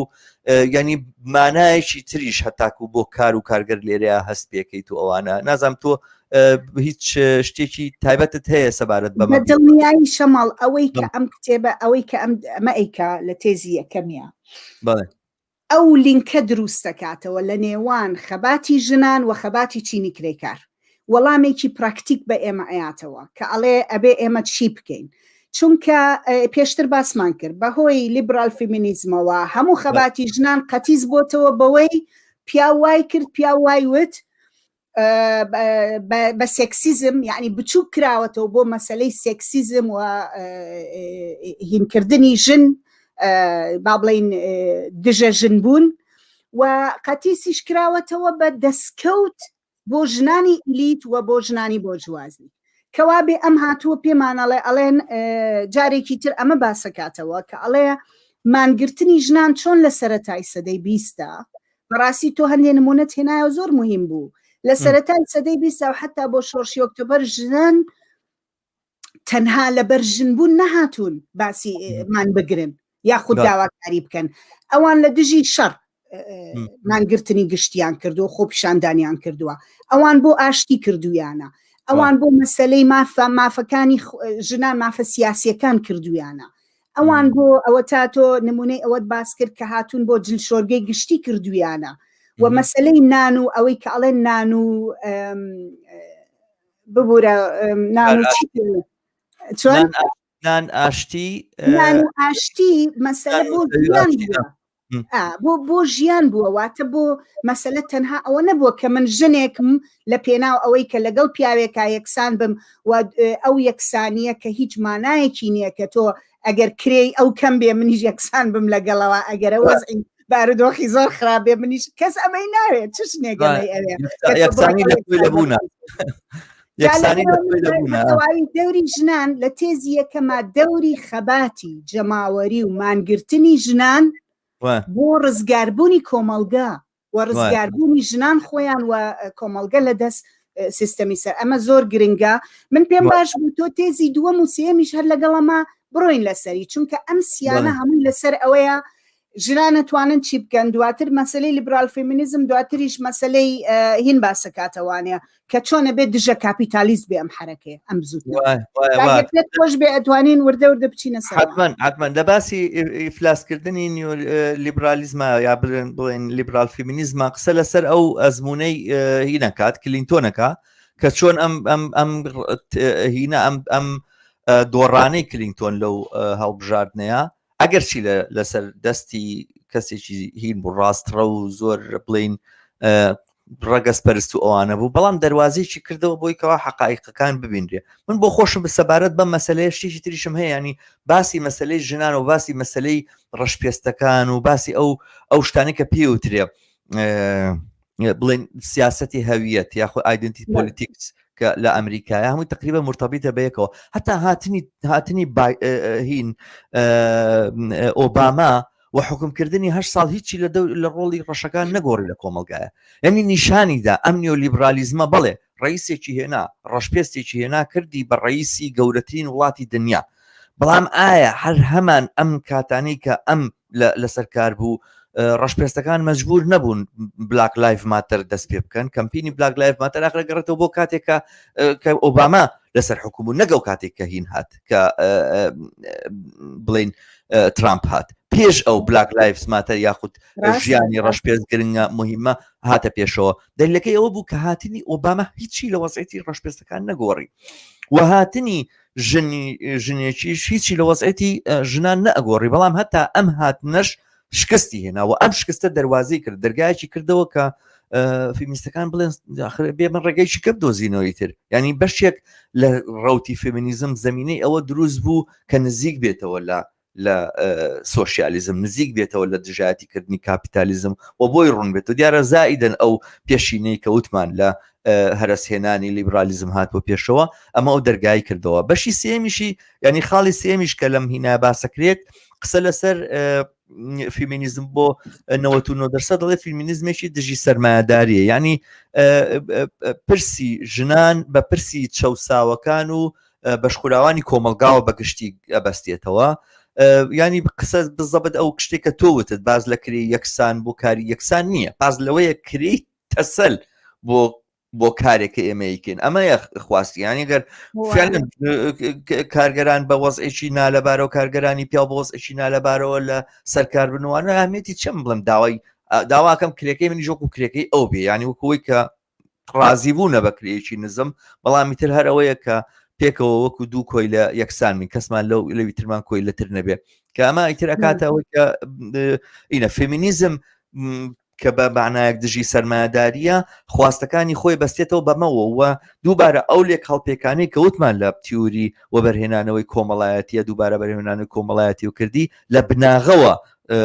جوڵانەوەی ژنان پەیوەستەکاتەوە بە جوڵانەوەی دژی کاپیتالیستیەوە نەک هەروەکو بڵین ڕەبتێکی سیاسی یاخود بڵین شتێکی تاکتیکی کە ژنان بۆ ئەوەی کە جوڵانەوەکەتان سەرکەوێ وەرن لە پشتی سۆشیالیزمەوە بچکە سۆشیالیزم بێت ئێوەش ئازادە بن نا ئەم باسەکە زۆر بناغەیی ترە لەوە لەبەرەوەی ئەساسەن چەسانەوەی ژنان بەدەستی سەرمایه‌داریە ڕزگاری ژنانیش بەبێ لە ناوچوونی سەرمایه‌داری سەرنجام ئیمکانی نییە، ینی ڕزگاری یەکجارشی ئەمە نەک بەو معنایەکە بەها کولتوریەکان سەرمایه‌داری احتیفازی پێوکاو نە ئیقتیسادەکەی وایە بنەمای سیستەمەکەی وایە سەرمایه‌داری هەبێت یعنی ڕەگەزپەرستی ئەمێنێ سەرمایه‌داری هەبێ یعنی چەسانەوەی جەندەری ئەمێنێ سەرمایه‌داری هەبێ یعنی چەسانەوەی کولتوری ئەمێنێ هەتا کوستەم لەگەڵ لەسەر مەسەلەن مینۆریتیا ئەقلیەتە جۆر بە جۆرەکان ئەمێنێ لەسەر نەتەوە ژێر دەستەکان ئەمێنێ هەموو ئەمانە لەگەڵ سەرمایه‌داریە تێک هەڵشێراون و لە ڕووی نەزەریشەوە ئیمکان بێ سەرمایه‌داری بەبێ ئەوانە بژی لە ڕووی عملیەوە بەبێ ئەوانە ناژی فێمینیزم بۆ 99% لەسەر ئەساسی ئەم واقعەتە خۆی بە بەشێک لە جوڵانەوەی دژی سەرمایه‌داری ئەمڕۆی دنیا ئازانێ و شەماڵەگەر من هەندێ ئیزافات کەم بۆ ئەم چەند خاڵە لەم قسەی ئەخیری تۆ دەست پێکەم کە فێمینیزم خۆی بە بەشێک لە خەبات لە دژی سەرمایه‌داریە بینێ ئەو فێمینیزمی کە ئێمە کە ئەم کتێبە باسیەکە هەڵبەت دووبارە ئەوە بکەینەوانێ بەڵام نەک تەنها ئەوە بەڵکو ئەو باسەکە کە لە 2016ەوە کە هۆکارێ هەیە کە لەم دەیەی ئەخیرە لەم 10 ساڵەی ئەخیرە ژنان بەردەوام لە ڕیزی پێشەوەی مانگرتنەکان و ناڕەزایەتیەکانن یعنی باز لەمە ئەکاڵێ هۆکارێک هەیە ئەم شتە لە خۆڕاوە نەهاتووە لە خۆ نەهاتووە هۆکارەکەش ئەوەیە کە خەباتێکێ لە دژی سەرمایه‌داری بەردەوام لەسەر جادەیە بینیمانە ئەمە چەنەها ساڵە خەڵک بەردەوام لەسەر جادەیە و ئەمانەڵێن ژنان بەردەوام لەسەر جادن و مەسەلەکەش ئەوەیە کە بەردەوام ئەم نیولیبرالیزمە ئێستا لە دوای 40 ساڵ لە وەکو سەرمایه‌دارێکی هەر ئەوەندەی هێرش کردووەتە سەر ماڤ و سەر مەسەلەی وە بەرهێنانەوە و ئەو بوارانی کە ژنتیایە بە زۆری کارەکە و زەحمەتە کێشێ و ئەوەندەی لێ سندونەتەوە لەو دەستکەوتانە کە خەریکە هینەکە کە ژنانی هێناوە بە مەجبوری هێناوە لە پێشی ناڕەزایەتیەکانەوە بۆیە تەنانەت ئەمە وەکو خواستێک نییە کە ژنان ئەبێ بەشێک بن ژنان بە مەجبوری بەشێکن خەباتەکان ئێستا بەشێکە لەم خەباتە فراوانە من لێرە قسەکان مەوەستێنم چونکە ئەبینم میوانمان هاتووە ئەم لاوژە هاتووە بۆ بەشداریکردنی ئەو بەڵام دوایی فرسەتم بە ئەمێ بەردەوام بم لەسەر ئەم بەشە تۆزە بێگومان زۆر بەخێر هاتی ئاوڕێ لاوژە کاتت باش لاوجێ گیان بەخێر هاتی زۆر خۆشحاڵم ببینینت زۆر سپاس منی شەروان حەقنیە نەمناسیەوە سەر گۆڕاوە ناچۆن ناتناسمەوە بەخێر هاتی زۆر زۆر چاوم ڕۆشن زۆر سپاس منی شەروان چاودڵم ڕۆن ئەزیزەکان دەستان خۆش بێ بۆ بەرنامە بۆ هەموو بەرنامەکانتان خۆشحاڵم کە توانم لەگەڵتان بەشدار بم بە تایبەتی لە باسی ئەم کتێبەی کە ئەمڕۆ ئێوە گفتوگۆی لەگەڵ دەکەن من هەوڵمدا بە هەوڵێکی زۆرمدا بۆ خوێندنەوەی و توانیم هەرچۆنێک بێ بیخوێنمەوە. زۆر سپاسم لەم ماوەیە دیارە ماوەیە کە من لام دەست دەکەوێت بەڵام نەمتوانی بوو بیخوێنمەوە. بە هەر حاڵ منیش پێم وایە کتێبێکی زۆر گرینگە و یەکێکە لەو کتێبانەی بەگشتی لە ئاستی بزوتنەوە کۆمەڵایەتیەکان لە ناوەندە چەپەکان لە ڕاگەیاندنە چەپەکان بۆتە جێگەی گفتوگۆ و قسە و باسکردن. دیارە منیش سەرنج و تێروانینی خۆم هەیە لەسەر بەڕاستی لەسەر ئەم کتێبە. ئەوەی کە من بینیومە دیارە ئەوەی کە لە بەشی یەکەم بە تایبەتی ئەوە باستان کرد من تقریبا موافقم لەگەڵ ئێوە زۆر گرینگە، بەڵام لەو خاڵانە لەو فەقرانەی کە لەوێ باس کراوە لەو گفتوگویانەی لەوێ کراوە هەندێک شت هەیە من هەست دەکەم زۆر نەچوونەتە ناو قوڵاییەوە، زۆر بە باشی نەتواندراوە خاڵەکان فۆکوس بکرێتە سەر خاڵەکان. بۆ نمونە مەسەلەی ژینگە بۆ مەسەلەی ژن گرینگە. ڕاستە ئێمە من تۆ گۆنە هاوڕێ شەماڵ هەر یەکێک لە ئێمە ساڵەهایە هەوڵمان داوە خەباتمان بۆ ئەوە بووە کە مەسەلەی ژن بکەینە مەسەلەی هەموو کۆمەلگا بۆ بە پێچەوانەشەوە هەموو مەسەلەکانی کۆمەلگا ژن وەک بەشێکی کاریگەری کۆمەلگا مۆزوعی ژن بێ. ئەمە پرسێکی زۆر گرینگە و دیارە پرسی ژینگە یەکێکە لە پرسە زۆر گرینگەکانی بۆ نمونە بزوتنەوەی چەپ و ئینسانیەکان ئەمڕۆ لە دنیاە. جا بۆیە من قسەکەم لێرە ئەوەیە مەسەلەن جیالەوەی کە ئەوەی کە باسم کرد لەو کتێبە من هەست دەکەم باس لەوە نەکراوە کە مەسەلەی گۆڕانکاری ژینگە لە ئەفریقا چەندان هەزار ژنی کردۆتە کۆلەی سێکسی لە دنیاە. ئەمە یەکێکە لەم پرسانەی کە لەم مۆزوعەیە باسی لێ نەکراوە. دوای ئەوە هۆکارێک کە بزوتنەوەی ئێمە وە بزوتنەوەی یەکسانی خوازی بۆچی پاشە کشەی کردووە. ئەو مەسەلەی منداڵ لە باربردن کە ئەمڕۆکە لە ئەمریکای لاتین و لە هەندێک وڵاتەکانی ئەوروپای شەرقی مۆزوعێکە و خۆپیشاندان و مانگرتنی لەسەر دەکرێت لە سیەکان تواندراوە بە دوای سەرکەوتنی لە دوای دەستکەوتەکانی شۆڕشی ئۆکتۆبەر کە یەکێکیان قەزەی مناڵ لە باربردن بووە لە ئەوروپا بەدەست بێتن. قەزیە بێ ئەمڕۆکە بۆ بزوتنەوەی جارێککە پاشەکشێکی دۆ دەچێتەوە سەر ئەو مەسەلەی کە 100 ساڵ پێش ئێستا خەباتمان بۆی کردووە. بە نەزەرم هەندێک ئەم نقطانەی نوقسانە. دوای شتێکتر مەسەلەی پەرابەر ئەمە قەزەیەکی زۆر جدیە. ڕاستە ئەمەش وەک قەزیەکەی ژینگە یەکەم کەس قەزەی منەوە ژنێک لە بزوتنەوەی یەکسانی خوازی ژنان، بەڵام کاریگەری مەسائلی پەنابەری لەسەر ژن و کەمکاری وڵاتانی ئەوروپا و جیهان لە بەرامبەر ژنانی پەرابەر لە ئاستی جیهانیە. ئەمانە بە نەزەر من مەسائلێکن کە بەحاڵ بەلایەدا چووە بە قوڵایی نەچۆتە ناو ئەو مەسەلانەوە. دەزانم کات زۆر دەگرم بەزەگەر ئیجازەم بەنەندێک مەسەلایەکی تر هەن کە زۆر گرنگن لە دنیای ئەمڕۆ سەرمایه‌داری مەسەلەی بەکرێدانی ڕەحمی ژنان کە هیچ جیاوازیەکی نییە لەگەر کلیە فرۆشتن و لەگەڵ لەشفرۆشی لەگەڵ ئەم شتانە. ئەمڕۆ چەندین جەزیرەمان هەیە لە دنیا بۆتە مەیدانی بەکرێدانی ڕەحمی ژنان. ئێران بۆتە مەرکەزێک بۆ ئەمە، هیندستان هەروە. مەسەلەی ژنانی کرێکار لە ئەو تۆ ئێوە سەیریکەن مەسەلەی هەرچی جلی ڕەنگاوڕەنگ و جوان و ماکەی ئەو دنیای هەیە بە دەستی ژنان لە بەنگلادیش و لە هیندستان لەچێ باهینێککەم بەدەنگە لە کاتێکە ئەم ژنانە بوونەتە گەورەترین قوربانی جیان لە سەعاتی کار و هین بەڵام ژینگەکەیان چەند پیس بووە.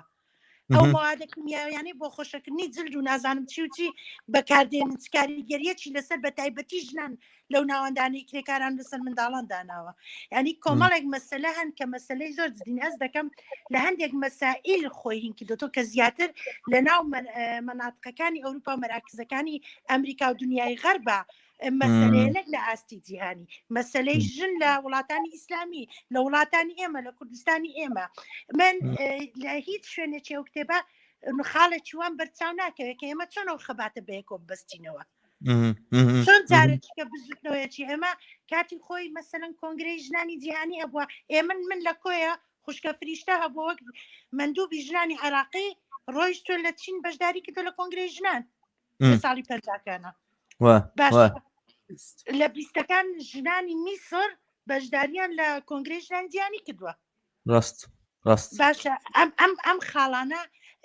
چۆن بڵێ خاڵی فۆکوس نین لەو کتێبە، خاڵی بەرجەستەی نین، خاڵایەک نین کە جارێک کە بزوتنەوەی یەکسانی خوازی ژنان و بزوتنەوەی چەپ و کۆمەنیستی و پێشکەوت خوازی لە دنیا چۆن بڵێ بێتەوە سەری فۆکسی لەسەر بکاتەوە مەسەلەی ژن لە هەموو جەیەکی ئەو جیهانە مەسەلەی بە کۆیلەکردنی سێکسی ژنان کە ڕزام کەمە ئیشارەتیش پێدراوە جارێکیکە لەگەر مەسەلەی ئەو مەموعادە کیمیایی بەناوی جوانکاری ئەخرێتە لەشی ژنانەوە مەسەلەی نازانم کاری کرێی ژنان مەسەلەی ژنان بەرابەر مەسەلەی هەموو ئەو مەسەلانی کە ژنێتی بیکاتە جێی فۆکسی خۆی هەوڵی بدا لە خاڵێکا کۆی بکاتەوە حرەکەتێکی هەنگاوێکی بۆ بنێ بۆ بزوتنەوەیەکی بڵێ سەرتاسەری ئینتەرناسیۆنالی ژنان سەر کێشەی ژنان ببورن کاتم زۆر خۆش بێ لاژەجان باسەکە دەوڵەمەندتر کرد دەستی خۆش بێ دەستی خۆش بێ و زۆر سپاس بۆ بەشداریەکەت پێم خۆشە هەندێک سەرنج بەم لەسەر قسەکانی ئەگەر مەجال هەبوو فەرموو ناتوانانی گەشتری خۆتە بیر نەچێتەوە دوای باشە کاتم بەرێ بۆ هەردووکیان بەس پێم خۆش لەمانەی لاوژەوە دەست پێ بکەم من پێم وایە لاوژە هەندێک شتی باس کرد کە زۆر گرنگە زۆر بەشێکی ئەوانەی باسی مەسەلەی ژینگە و باسی مەسەلەی ژنانی پەنابەری و باسی مەسەلەی تەنانەت ڕاسیزم و ئەمانە من ئەوە بڵێم ئەمە دروستە هەمووی بەڵام ئەم شتە سەرەتایە ئەمە مانیفێستەکە نووسراوە یعنی ئەگەر تەنها هینێکمە بێ ئەوەیە کە بڵێم ئەمە کتێبێکی بچووکە وەکو جادەیەکی نەخشانووە هەرخۆشی مانیفێستێکە کە پێمانەڵێ ئەم تێزانە ئەم مەسەلانە مەسائلی گرنگی ئەم فیمینیزمان کە بۆ لە سانەوەنۆ ئەبێ هەڵوێست وەرگێ لێیان و ئەبێ کار بکات لە سەریان کە ئەمانەی لاوژە باسی کرد یەک بە یەکی یەک لە یەک گرنگترە زۆر پێویستە هەنێک ئاماژەی پێکراوە لە ناو کتێبەکە ینی مەسەلەن مۆزوعی ژینگە تایەتی مۆزوعی سێکسوالێتێتی ژن ئەوەی کە مەسەلەن بڵێن لاوژە ئاماژەی پێکرد من ئەیبینم لە بەندێکە هاتۆ پێما بەندی چەنەمە شەشەمە یا حوتەمە تایە هاتووە بە تەفسیل باسی ئەوە کە سێکسوالێتێتی ژن کە چۆن هینە پێمە بەندی حوتەمە یا شەشەمە پێما واتە ئەمە من ویستم بڵێم ئەم مانیفێستە سەرخەتی ئەم مەسەلانەی وەکو هەڵوێستی ئەم فێمینیزمە لەمانە باس کردووە و هەندێک لەو مەسەلانەی کە لاوژە باسی کرد زۆر باس کراوە هەندێکی تریشی وەکوتم لەوانەیە تەفاسیلی چونکە ئەمە بانگەوازەکە بۆ بزوتنەوەیەکی جیهانی کە بتوانێ بۆ نمونە گەر ئێمە بمانێ بزانین هەرێمی کوردستان چۆن نتوانێ بەشێبێ لەمە ئەبێ بڕۆی لە کۆنتێکستی ئەو قەزیانەی کە بەرە ڕووی ژنانە بێتەوە لەوێ ئەم مانیفێستە سیر بکەیت وە سەیری ئەوە بکەیت کە لەکوێ پەیوەندی بۆیە بۆ نمونە لەوانەیە مەسەلەی ڕاسیزم لە بەرامبەر ژنانێک کە لە کوردستانە دەوری هەبێت کە کرێکاری بیانین وەنیە بەڵام مەسەلەی توندوتیژی لەسەر ژنان پەیوەندی بە هەموو ژنانی ئەو کۆمەلگایەوە هەبێ جامە بەستم ئەمە زۆر گرنگ بوو لە هەمان کاتە بەشێکی ئیشارەتی پێیراوە ئەگەر ڕێگەم بە حەزەکەم بڕۆمەوە سەر قسەکانی پێشوو کە ویستم لەسەر ئەم ئێمە گەیشت بووینە یەکەم و دووەم و سێهەم وتمان تێزی یەکەم باز لە مانگرتنی گشتی ژنانەکە وەچوینە سەر ئەوەی کە دەوری ئەم مانگرتنی گشتی ژنانە یاخود ئەم خەباتی ژنانە تەنها بۆ مەسەلەی ژنبوون نییە بەڵکو بۆ مەسەلەی ئەمە لە کۆمەلگایە بۆ مەسەلەی چینایەتی ئەمە بۆ مەسەلەی هێرشە لەسەرم چینە دووەمیان ئەوەی کە لیبرال فیمینیزم لەلایەک ئەم پێمانەڵێ لیبرال فیمینیزم شکستی هێناوە بانکرەپت بووە تۆ نمونونەکەی زۆر باش کردکەوت لە دوای هیلاری کلینتنەوە ئیترەما هینە ینی ئەوە تا نمونەی تری شکستی ئەم لیبرال فیمینیزمە لە بەشداری ژنانە لە سیاسەتە بیرمان نەچێ مەسەن ئەم نمونەیە زۆر زیندووە لە دنیاە لە ساڵی 900 پێم وابێ 95 شتێکی وایە پێشەوەش ئەم کۆتایە بۆ ژنان کە ئیجابیە بە هیچ جۆرێ من لێەوە دەست پێ ناکەم بڵێم ئەمە خراپە و نەبووە باشترە بەڵام کۆتایەکی سیاسی کە بۆ ژنان لە سەر تاسەری دنیاە لە نێو چوارچیەوەی سیستمی سیاسی و دیموکراسیە هاتوۆتە پێشێ لەو شوێنانە لە زۆر شوێن توانیوەتی کەمترین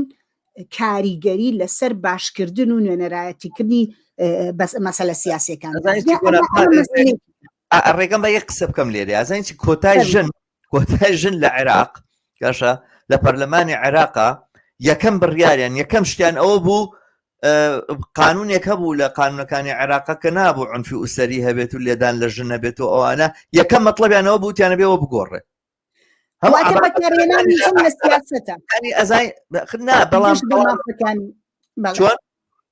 واتە مەبەستم زۆر بە ئاسانی ئەم شێوازە توانیوێتی ژنان بەکاربێنێتەوە لە بەرامبەر بە دەستکەوتەکانیان لە گشت بە دەستکەوتەکانی سەر بە ئەحزابە شیعەکان هاتبوو نەچوبوونە ناو پەرلەمانەوە وتیان نەخێرە بێ ژن لە پیاو بە بڕیاریان داوایان کرد داوایان لە پەرلەمان کرد مەشروعەکان هێناوتیان قەرارێ دەرکەن بە ژن پیاوە بۆی هەبێت لە ژن بات و نەگرۆ ژن بۆی هەبێت لە پیاو بۆی هەبێت لە ژن بات و عقوبە نەیرێ فەرموو ڕاستە بەڵام شەماڵ منەمەیە ئیشارەت بە یەک مەسەلەی تر بکەم لەم شوێنە کە تێزی سێم کە باز لەواکە کە ئەڵێ ئێمە باز لە فێمینیزمێکی ئەکەین کە لە دژی کاپیتالیزم بێ بە بڕوای من ئێمە بە تایبەت بۆ چەپ و سۆشیالیستەکان بۆ ئەو کەسانەمان کە لێنە و خەباتی سۆشیالیستیە ساڵهای ساڵمان تێپەڕانوە و تەنانەت بۆ ئەو ژنانەی کە خۆیان بە مارکسیست و سۆشیالیست زانیوە بەڵام هەمان کاتە خۆیان بە فێمینیست زانیوە لە مێژووی خەباتی کۆمونیستیە خەباتی سۆشیالیستیە کێشەیەکی گەورە هەبووە لەم بارەیەوە کە هەمیشە ئەم قسە گشتیە کراوە تۆ ئیشارەتە پێیا بنەمە ئەم قسە ئامە کراوە کە ژنان تەنها لە سۆشیالیزما یەکسانە بن خەباتی ژنان بەشێ ئەبێ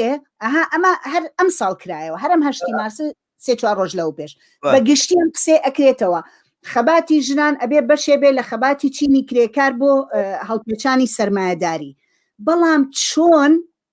بە چ ڕێگەیەک ژنان ئایا بە تەواوی واز لە خۆیان بێنن سەرنجڕاکێشەوەڵێ ئەبێ بەشێک بیانەوە کۆی کە بڵێ خۆی بەشێک نییە بەس ئەبێ بیکەین بە بەشێ خود خۆی بەشێک بێ هەمان تێڕوانینە شەماڵ هەمان ئەم هاتووە پێی وایە هەرم تێڕوانینەی هەیە کە ئەڵێ فێمینیزم دژە پیاوە یاخود فێمینیزم مەسەلەی ژنە بۆ ئەم هینا ئەم جۆرە لە یەکسانی لە ژمارە و لەمانەیە کەوا بێ ئەم تێگەیشتنە باو بووە زاڵ بووە بەسەر ئێمە شازاڵ بووە بە تەرجومەی ئێمە بزوتنەوەی ئێمە لە بەرامبەر بە بزوتنەوەی ژنانە هەر بۆیە ئێمە ژوا ئەڵێن واز لە هەمووی بێنە ئەوانە هیچ نییە بەڵام لەو لاوە شەماڵ من ئەبینم دەیان ساڵ بە سەدان ژنی مارکسیست فێمینیست سۆشیالیست هەبووە کە خەباتی کردووە نووسیویەتی لێکۆڵینەوەی کردووە هەوڵی یاوە کە بگا بە وەڵامێکی پراکتیک کە ژنان خەباتی ژنان لەکوێی ئەم خەباتی چینایەتی ئاوەستاوە بە بڕوای من ئەم کتێبە هەوڵەدا ئەهان ناڵێم لە 100% بەس هەوڵەدا وەڵام بەوە باتەوە و ئەمە زۆر گرنگە بەڕای هەر هەنگاوێکی جددیشی بەرەو پێشناوە لەو بوارێم ناتوانم ئەوە بڵێم کە دیارە ئەگەر ئیجازە بێ من لەسەر بەندەکانی تریش قسە بکەم و ئەوانە بەڵام بەر لەوە سەرنجێک بەم لەسەر قسەکانی لاوژەکە من پێم وایە من موافقیم من لە شتێکم موافقی مەزانی ئەوە ئەم ڕخنەی لێ ژیراوە لە شوێنی تریشا ئەوانە کە جۆرێک ئۆرۆسەنتریستە تەوان من ئەمە معنای ڕەتکردنەوە نییە هەڵسەنگاندن یانەوەی کە تۆ ڕەخنەکردن ڕەخنەی کتێبگرتن یا ڕەخنە لە تیۆریەگرتن ینی هەڵسەنگاندنی ڕەخنەگرانە ینی ئەوەی کە باشە پێی بڵی باشە وەشی کە پێت وایە کە باشنی ئەوانە ڕەخنەی لێ بگری بەرەوەی هین بێت ینی متەکاملتر بێ من وا ئەزانم بەم ئەم ئۆرۆسەنتریزمە لەم کتێبەیە عایقە لە بەردەمیا کە بتوانێ دەسی بە هەموو شوێنێ بگاتوانە هەنی زۆرتر بۆ ئەو جێگایانە زۆرتر مولائیمە کە ژنان بە بەشێک لە مافەکانیان گەیشتون بۆ ئەو شوێنانەی کە هەموو مافێکیان لێزەوت کراوە و شخصیتیان بە تەواوەتی سڕاوەتەوە هیچ یاسایەکنی دیفاعین لێ بکات و خودی لیبرال فێمینیزم لە یازار لەوەیە لە بەرابەر ئەو هەموو قەمع و ئیرهاب و سەرکوت و ئەوانەیە بە جۆرێک لە جۆرەکان پاساوی خۆیداتەوە هێشتا ئەم کتێبە ناتوانێت بە تەواوەتی بتوانێت ڕوونی کاتەوە کە بۆچی ئەتوانێت بەدیلێکی باش بێ بۆ لیبرال فێمینیزم من دواتر دیێمە سەر ئەم هەڵسەنگاندنە بەڵام پێم باش ئێستا لەسەر سێ خاڵی تر کە پێکەوە توانین باسییان بکەین و ئەوانە قسە بکەین کە یەکێکیان یا دوو خاڵی ترکە سەبارەت بە هینە سەبارەت بە سەرکوت و توندوتیژیە لە بەرامبەر ژنانە ینی هەم سەرکوتی جەندەری و هەم توندوتیژی جەندەری چۆنی پەیوەندی هەیە بە کاپیتالیزمەوە. من لەم بابەتەوە پێم خۆشە شتێکی ینی یینێک بڵێم ینی هەر بە ڕەخنەگرتن لە لیبرال فێمینیزم ئەوەی کە تۆ باست کرد کە سەرکوتی ژنان کارێکە کە پیاوانەیکەن مەسەلەن ئەو پیاوە خراپەکانە خراپی پیاوە کە بێتەوەی ئەو پیاو هەر دڕندەیە ئەوە پرۆشەڕەکان ببینە هەر پیا هەڵی گیرسێنێ ئەوە هەر پیاوەکە ئینەکات و ینی ئەوێ بە جۆرێک فەرزی ئیرادەی خۆی بکاتۆمانە ئەم ئیرادە ئەم پیاو سالاریە کە سیستەمێکە لەوەنە ساڵەوە دروست بۆ پێکاتەوە ئەوانە دووبارە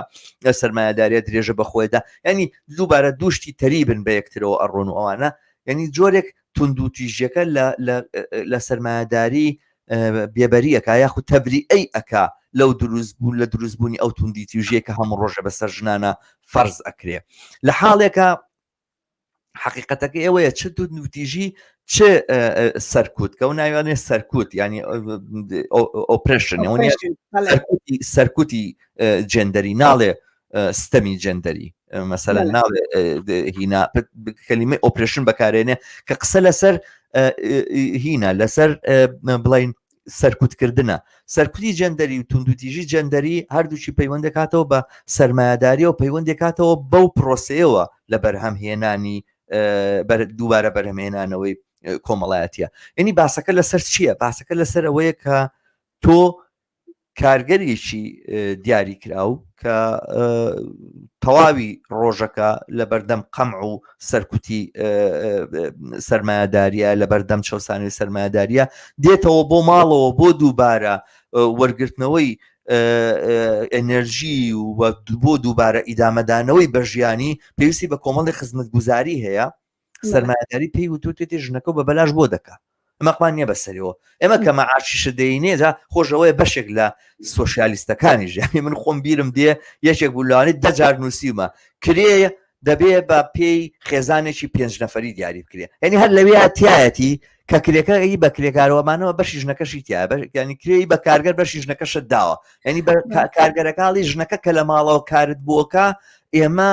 ئەو خەریکین لە ڕێگەی کرێکەی تۆ پارەکەی ئەومان داوە جا تۆ بڕۆ لە ماڵەوە ئیشی پێ بکە باشە ئیشی پێ بکە و ژیان گوزەرانی کە دابینەکەی تۆوانە بۆ هەوەیە یعنی بە جۆرە لە جۆرەکان کارگەر بەدەستی کاپیتالیزم بەدەستی سەرمایه‌داریەوە بووە بە جەلادی ژنەکەی باشە ئەم دووبارە بەرهەمێنانەوە کۆمەڵایەتیە و ئەو سراع ململانیەی کە لە بینی ژن و پیاوە دروست بۆ لە نەتیجەی ئەمەیە ئەوە سەرچاوی ئەو توندوتیژیەیە کە لە بەرامبەر ژنە دیارە باسەکە لێرە لەسەر تەبریئەکردنی پیاوان نییە لەو تەسەڕوفاتێکەکەم بە هیچ جۆرە بەڵام قسەکە لەسەر تەفسیرکردنیەتی بۆ ئەمە ڕوئەدا بۆ ئەمە دەرەکەوێ بەڵێ زۆر ڕاستە ڕاستێکی ئەمە تێزی پێنجەمە ئەمەی مەسەلەی توندوتیژی لەسەر ژنان کە ئەچێتە سەری ئەم کتێبەت چی باش کردووە هەر تێزێک کە ئەچێتە سەر بەتایبەت ئەو مەسەلانی کە بەتایبەتە بە مەسەلەی ژنانەوە ڕەخنە ئەگرێ لەوەی کە ئێستا لیبرال فێمینیزم چۆن خەریکە چارەسەرێکە یاخود خۆی دنیای با بڵین سیستەمی سەرمایه‌داری و نیولیبرالیزم چۆن خەریکن چارەسەرێکی ڕووپۆشی ڕووکەشی بێبنەمای سەتحی بۆ هەموو کێشەکانە دۆزنەوە مەسەلەن ئەم لە تێزی پێنجا کە لەسەر توندوتیژی بەرامبەر بە ژنانە کە هەمومانەزانین دیاردەیەکی زۆر زۆر ئەسڵ بکوژی ژنانە لە هەندێک وڵاتی وەک ئەرجەنتین پێڵێن ژن فێمێسایت لە شوێنێکی وەک هەرێمی کوردستان ڕەشەکوژی و تیرۆری ژنان لە چەندین وڵاتی دنیا ئاینەشتە و لە ئەوروپا و لە وڵاتە پێشکەوتەکانیش توندوتیژی مەسلەیەکی گەورەیە بە دژی ژنانەکرێ لیبرال فێمینیزم هاتووە بۆ نمونە داوا ئەکا کە لە یاسایە ئەوەی تاوانبارە سزا بدرێ بە توندترین شێوە کەمترین لایەنی کەمی پەناگا و هەندێک پێداویستی بۆ ژنان دابین بکرێ کە لە زۆربەی زۆری دنیاە ئەمانە ناتوانن وەڵام بە لە سەتایەکی قوربانیانی توندوتیژی لەسەر ژنان بنەوە ناتوانن دابینی ژیانیان بۆ بکەن ناتوانن ئەسن وەکو ئینسان حسابیان بۆ بکەن کە پێویستی بۆیە بچێتەوە نێو کۆمەلگا و ژیانی دروست بکاتەوە ئەمانە بەتایبەت کە بێتە سەر ئەو جۆرە وڵاتان جا ئەمە یەکێک لەم شتانی کە زۆر باش کردوێتی بە بڕای من ئەڵێ ئەم چارەسەرانەی کە لیبرال فێمینیزم بە کۆمەلگای ئێستەی ئەیابۆن لە ڕێگەی نەتەوەیە گرتوەکان و لە ڕێگەی دەوڵەت و حکومەتەکانەوە باز لە یەکسانی و باز لە دژە توندوتیژیەکە هەمووی زۆر ڕووکەش و سەتحیە دوایی دێتە سەر ئەوەی ئەڵێ خودی ئەم سیستەمە ئەمە زۆر گرنگە لێرە چۆن ئەم سیستەمە خۆی تونند و تیژی بەرهەمەهێنێ. بۆ نمونە پێم وا بە یەکێک لە نووسەرەکانە لە یەکێ لە سیمینارەکە باسێکە کە چۆن لاوژەش ئێستا باسی کرد بە ملیۆنان ژنی کرێکار لە وڵاتانەی کە وڵاتە هەژارانەی کە تایە خراونەتە سەرکار بەهۆی جیهانی بوونەوەی سەرمایه‌داری، بۆ نمونە بەنگلادێش، پاکستان، هندستان، کە ئەمان ملیۆنانیان لە کارگە ئیشەکەن، لە ماڵەوە ئیشەکەن، کار بۆ ئەم کۆمپانیایی کە ئێمە جلوبەرگ و پێڵاوشتیان لێەکڕین لە ئەوروپایە. بەڵام لەوێ لەو شەرایەتی کە تایە کارەکەن تونند و تیژی بەرامبەر بە ژنان نۆرمێکی هەموو ڕۆژەیە، یعنی شتێکی ئاسایی ڕۆژانەیە کە خاوەنکار بەکارهێنێ. ئەمەی تر باوکو و برا و هین نییە، هاوسەر نییە، خاوەنکار بەکارهێنێ. ئەم کۆمپانیانە دەستیان ئاوەڵا کرا و کراوەتەوە بەوەی کە کرێکاری ژن بگرن بە خاتری ئەوەی کە هێزێکی کاری هینا پیانەڵێن هێزێکی کاری ملکەچە، ناڕزایەتی دەرنابڕێ، دەستی پەنجەی نەرمە، لەبەر ئەوەی پیا و سالاری دەستی ناوەتە بینی لە وڵاتەکەی خۆیە و یاسای ئەمانە هەیە بەرامبەری و یەکسانی نییە و لەباری کۆمەڵایەتیەوە بارودۆخی ژن زۆر زۆر لە خوارەوەیە. ئەم کۆمپانیایان چون ئەوە بەکارێنن، یعنی ئەمەی کە لە ترۆپکی بەرهەمێنانی سەرمایه‌داریان چون لە وڵاتانە ئەو کرێکارانە بەکارێنن کە سەرکوتیان کۆمەڵایەتیان لەسرە بۆ ئەوی بتوانن کەمترین کرێیان پێبن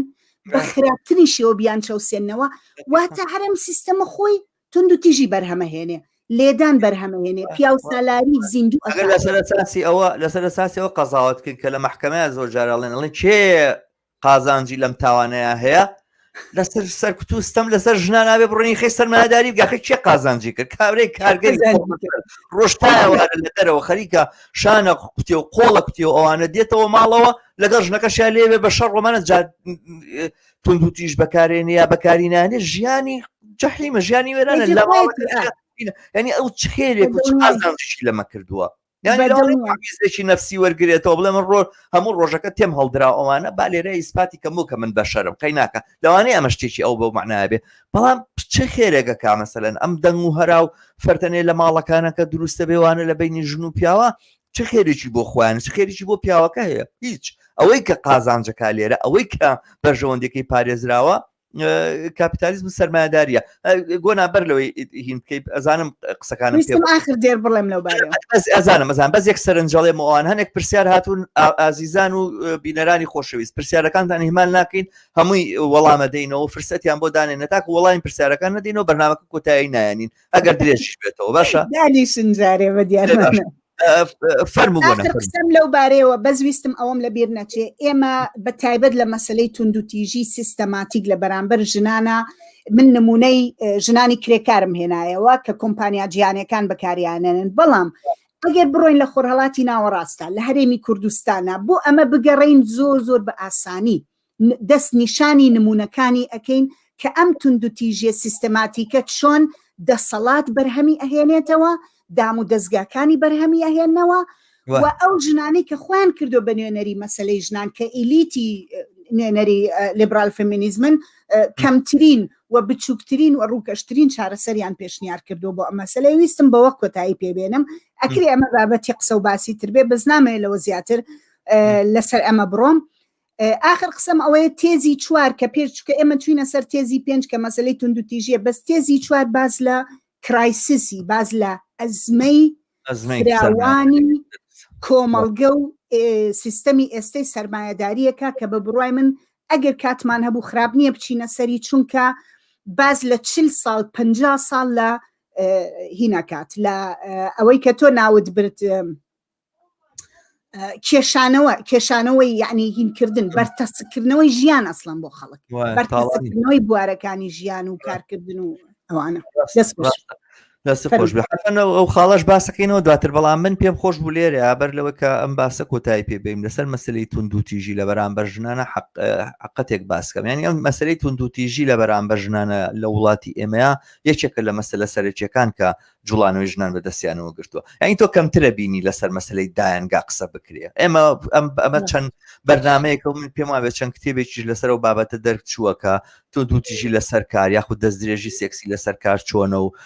چۆنی و ئەوانە یا مەسەلەن باسی کری یەکسان بەرامبەر کاری یەکسان یا ئەوەی کە مەسەلەن بیمەی ژنان یا چوزانم مەسەلەکانی تەندروستی ژنانە و ئەوانە کەمترین شت لەسەر ئەم بابەتانە لە کۆمەلگای ئێمە وتراوە زۆر یعنی یەکێک لە عیبەکانی لیبرال فیمینیزم لە وڵاتی ئێمە نییە مەحدودکردنەوە و بەرتەسکردنەوەی ژن لە سێکسوالیتێتە یعنی چۆن کۆمەلگاکەی خۆمان و پیاوسالاری و ئەو تێڕوانینە بڵین نایەکسانیانە یاخود حتا بڵین دڕندانە بەرامبەر بە ژنان و ئەوانە ژن لە ئامێرێکی سێکسی و ئەوانەیە بەرجەستا کاتەوە یا بێ دایپۆشی یا بێ ڕووتی کەیتۆڵار و حاڵەتەکەی هەر هەمان هینە لیبرال فیمینیزم و فیمینیزمیش بەگشتی لە وڵاتی ئێمەیە زۆرتر ژنیان لەم بوونەوەرە سێکسوالیتێتەیە بەرجەستە کردوتەوە ینی پێ دوایە کێشەکانی هەر کێشەی ئەوەیە خزان چۆنە ژن لە وڵاتی ئێمەیە کە کارەبا ئەبڕێ ئەو لە هەموو کەس زەرمەندترە کە ئاوە بڕێ ئەو بەتەنەکە ئاوەیەنێ کە کارەبانیە ئەو لە بەرامبەر دووکەڵی تەباقێکی نەوتی خراپۆمانە لە بوو بەخەریکە لە بەرسەرمایە چێشتە بۆ لێنیە کە ئەگینە بێ کە برسێتیە ئاخر کەس نانەخوا هەستانە لە خەو بەیانیان زوو لە پێش هەموو کەسابێ بەخەبەر بێ ینی خۆ باسەکە هەر ئەوە نییە کە ژن بەستەنها وەکو سێکسوالیتێت ئازاد نییە کە هاوسەری خۆی هەڵبژێریە دڵاری لەگەڵ کوڕێک دراوسیانە کرد گرتیان کوشتیان یا مەسەلەن تاپامەوانە تاوانی گەورن ئەمەگینێک ناکرێت ئینکار ناکرێت بە مۆبیل قسەی لەگەڵ خۆشەویستەکەیە کردو ئەوانە باوکی هات دارکاری کردومانە جانیبەکانی تری من بیرم ساڵی 91 بوو 91 و 92 و تازە ڕێکخراوی سەر بەخۆی ئافرەتان دروستە بوو دوو ژنی ئەڵمانی هاتبوو لە ئەڵمانیەوە هەنووز لەسەر مەسائلی ژنانی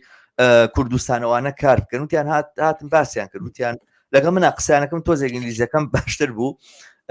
بۆم تەوزیحدان کە ڕێکخراوی سربەخۆی ئافرەتان چێکاو چی ناکە وتی باشە ئەو لەو مجەمەعات شتانەیە لە دەرەوەی شارەکانە لەو شوێنەکە ئەخر ژن لە دەرەوەی شارەکانە لە ناو شارەکانە زۆر زیاتر ستەمی لێکراوە چەسایەوە و قوربەسەری بەسەرەوە بۆبانە بەڵام ڕێکخراوی سربەخۆی ئافرەتان هیچ کاتێک نەیتوانی دەستی بەوانە بگا بەداخەوە زۆر بەکدەگمەن زۆر بەکەم مەسەلەن هەندێک حەوادیس و ئەوانە هاتە پێشۆژینە شتێکی لەو بابەتانە لەو جێگایانە نەکرا وتی باشە و لەو مجەمەعاتانەیە ئێمە ئەچین ئاو نیە ڕۆشتای وەرە ژنە بینین بەتەنەکە ئاوێنێ هیچ بیرتان کردوێتەوە ئەم ڕێکخراوی سەربەخۆی عیلاجێک بۆ مە بدۆزنەوە تمها پرسیاری وە زۆر ڕاست ئەزانی چۆنە حقەتەکەی بڵێن ئێمەش کۆمونیستەکان ئێمەش سۆشیالیستەکان ژنمان لە بوونەوەرێکی سێکسوالیتێتە هین کردبەوە کە بوا بوو یعنی تاوانێکی گەورە بوو بەرامبەر بە ژنانەکرات و ژن قوربانی دەستی تیرۆر بوو دەستی ئەوە بوو بەڵام دی لەو لاوە باسەکەی تۆ ئەمانە ئەم بەرتەسکردنەوەیە زۆرینە بە حقەتەکەی ئەوەیە کە لیبرال فیمینیزم ئەمای درێژە پێداوە و لا یەزال ئێمە لە کوردستانە لەگەڵ ئەمانەیە بەرەوڕین و تونند و تیژیش دووبارە نەک وەکو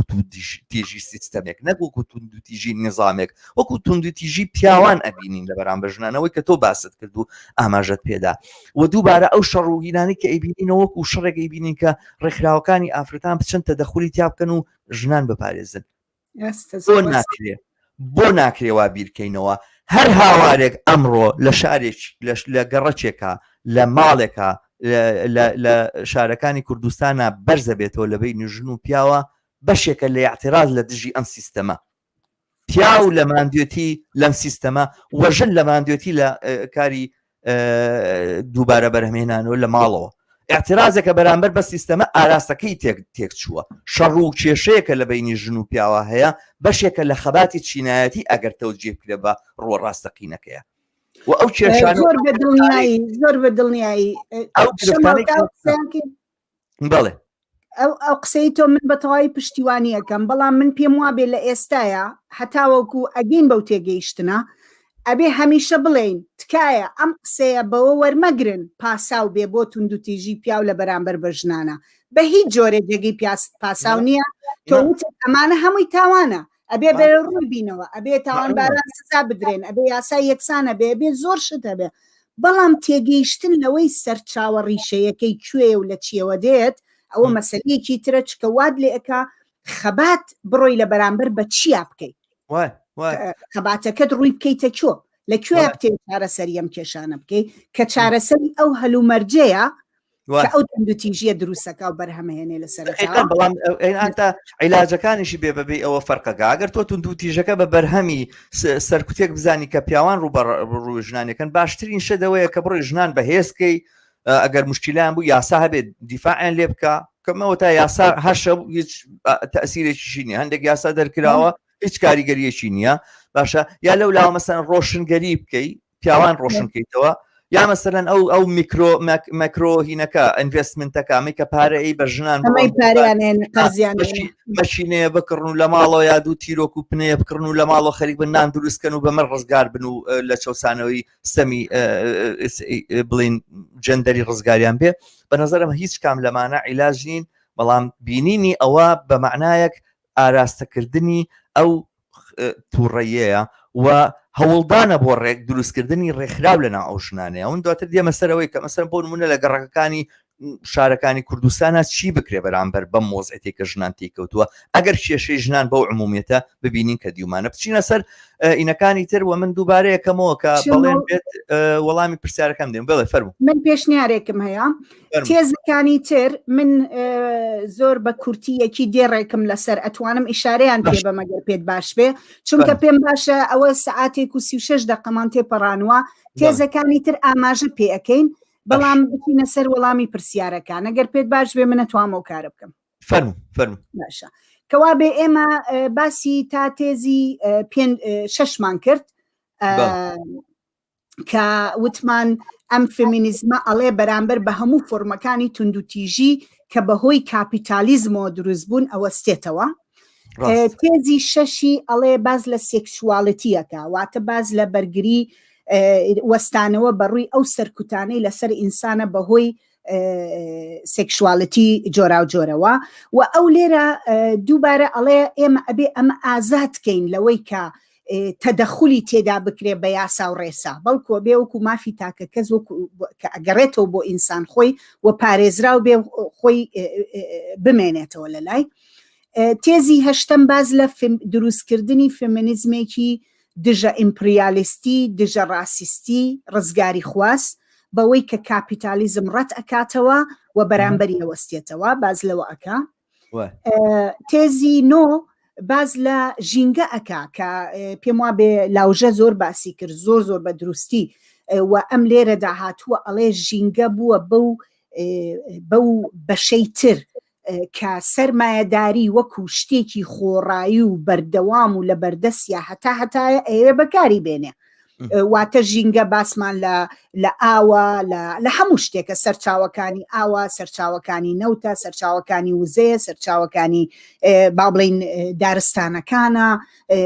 تەبەقەی ئۆزۆنە هەموو ئەمانەیە بەگشتی ئەرز لێرەیە زۆر بەباشی باز لەوە ئەکا کە چۆن ئێمە ئەبێ بەڕاستی فریای ئەوە بکەوین و بە خاتری ئەوەی نەوەکانی داهاتومان بتوانن بژین و سەلامەت بن ئەبێ فریای ئەمە بکەین کە کاپیتالیزم کە سەرمایەداری پێی وایە ژینگەی لە بەردەسایە بۆ هەتایە چکە لە بەردەستیان نییە هەمومانەی بینین کە بەرەو کارەسات ئەڕوە تێزی دەهەم باز لەواکە کە ئەم فێمینیستەی کە دروستە بێ فێمینیستێکی ئینتەرناشناڵە من پێم وایە لەم خاڵەیە زۆر گرنگە کە ئێمە لە هەڵسەنگاندنە و یاخود لە داهاتوو ئەگەر هەڵسەنگاندنی لەسەر بکرێت باز لەوە بکرێت چۆن ئەتوانێ بۆ نموناکە تێبینی ئەوەی لەسرە ئەمە زیاتر هینێکی ئەوروپاییە چۆن بتوانێت بۆ ژنێ لە کوردستان ژنێ لە سعودی عەرەبیە ژنێ لە بەنگلادێش ژنێ لە هندستان ژنێ لە ئەفریقا خۆیان بە هاوخەباتی ئەم جۆرە لە فێمینیزم بزانن ئەمە گرنگە و تێزی ئاخردانە کە 11 باز لەوە ئەکاکە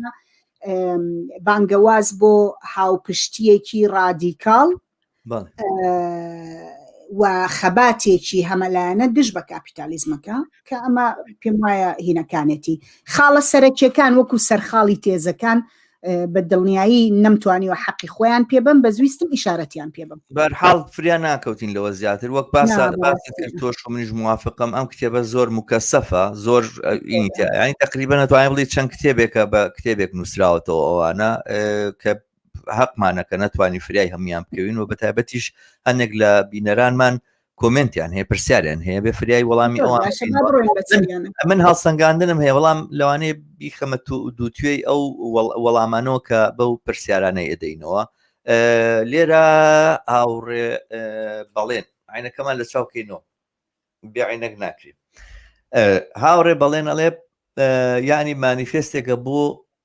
چەسانەوەی ژنان لە مروی کۆمەڵگەی سەرمایهداری خوێندنەوەی ئێوە مەبەستە دەوەی مانیفێستێکە بۆ بەرەنگاربوونەوەی چەسانەوەی ژنان لەم ڕۆی کۆمەڵگەی سەرمایهداریە من ئەوە ئەزانم لەم ئاراستەیە هەنگاوێکی زۆر باشی چۆتە پێشەوە گۆنا پێی وایە کە هەوڵێکە لە هەوڵەکانەوانە بەڵام من پێم وایە لەم هەوڵەیە بە ئەندازەیەکی باش سەرکەوتوو بۆ لەوەی کەوا بڕواتە پێشوە ناڵم وەڵامی بە تەواوەتی داوەتەوە بە تایبەت و خۆم ملاحەزەم هەیە تاو جێگایکە بە وڵاتانی هی نەگەڕێتەوە وڵاتانی وەکو وڵاتانی خۆمان نەگەڕێتەوە بەڵام بە عموم پێم وابێ کە هەنگاوێکی باشی بردۆت چۆتە پێشەوە لەم بوارەیە پرسیارێکی کە هەبوو پێم وابێ هی هاوڕێ کەژاڵ نووریە کەژاڵ نووریەوە سڵاوتان لێوێ هاوڕێیان ئایا کتێبەکە هیچ باسێکی لەسەر فێمینیزمی ئیسلامی نەکردووە منەوەم نەبینیوە ئایا هیچ شتێک نییە نای فێمینیزمی ئیشارەت خۆی هەیە شەماڵ بەڵام با من ئەمە بڵێم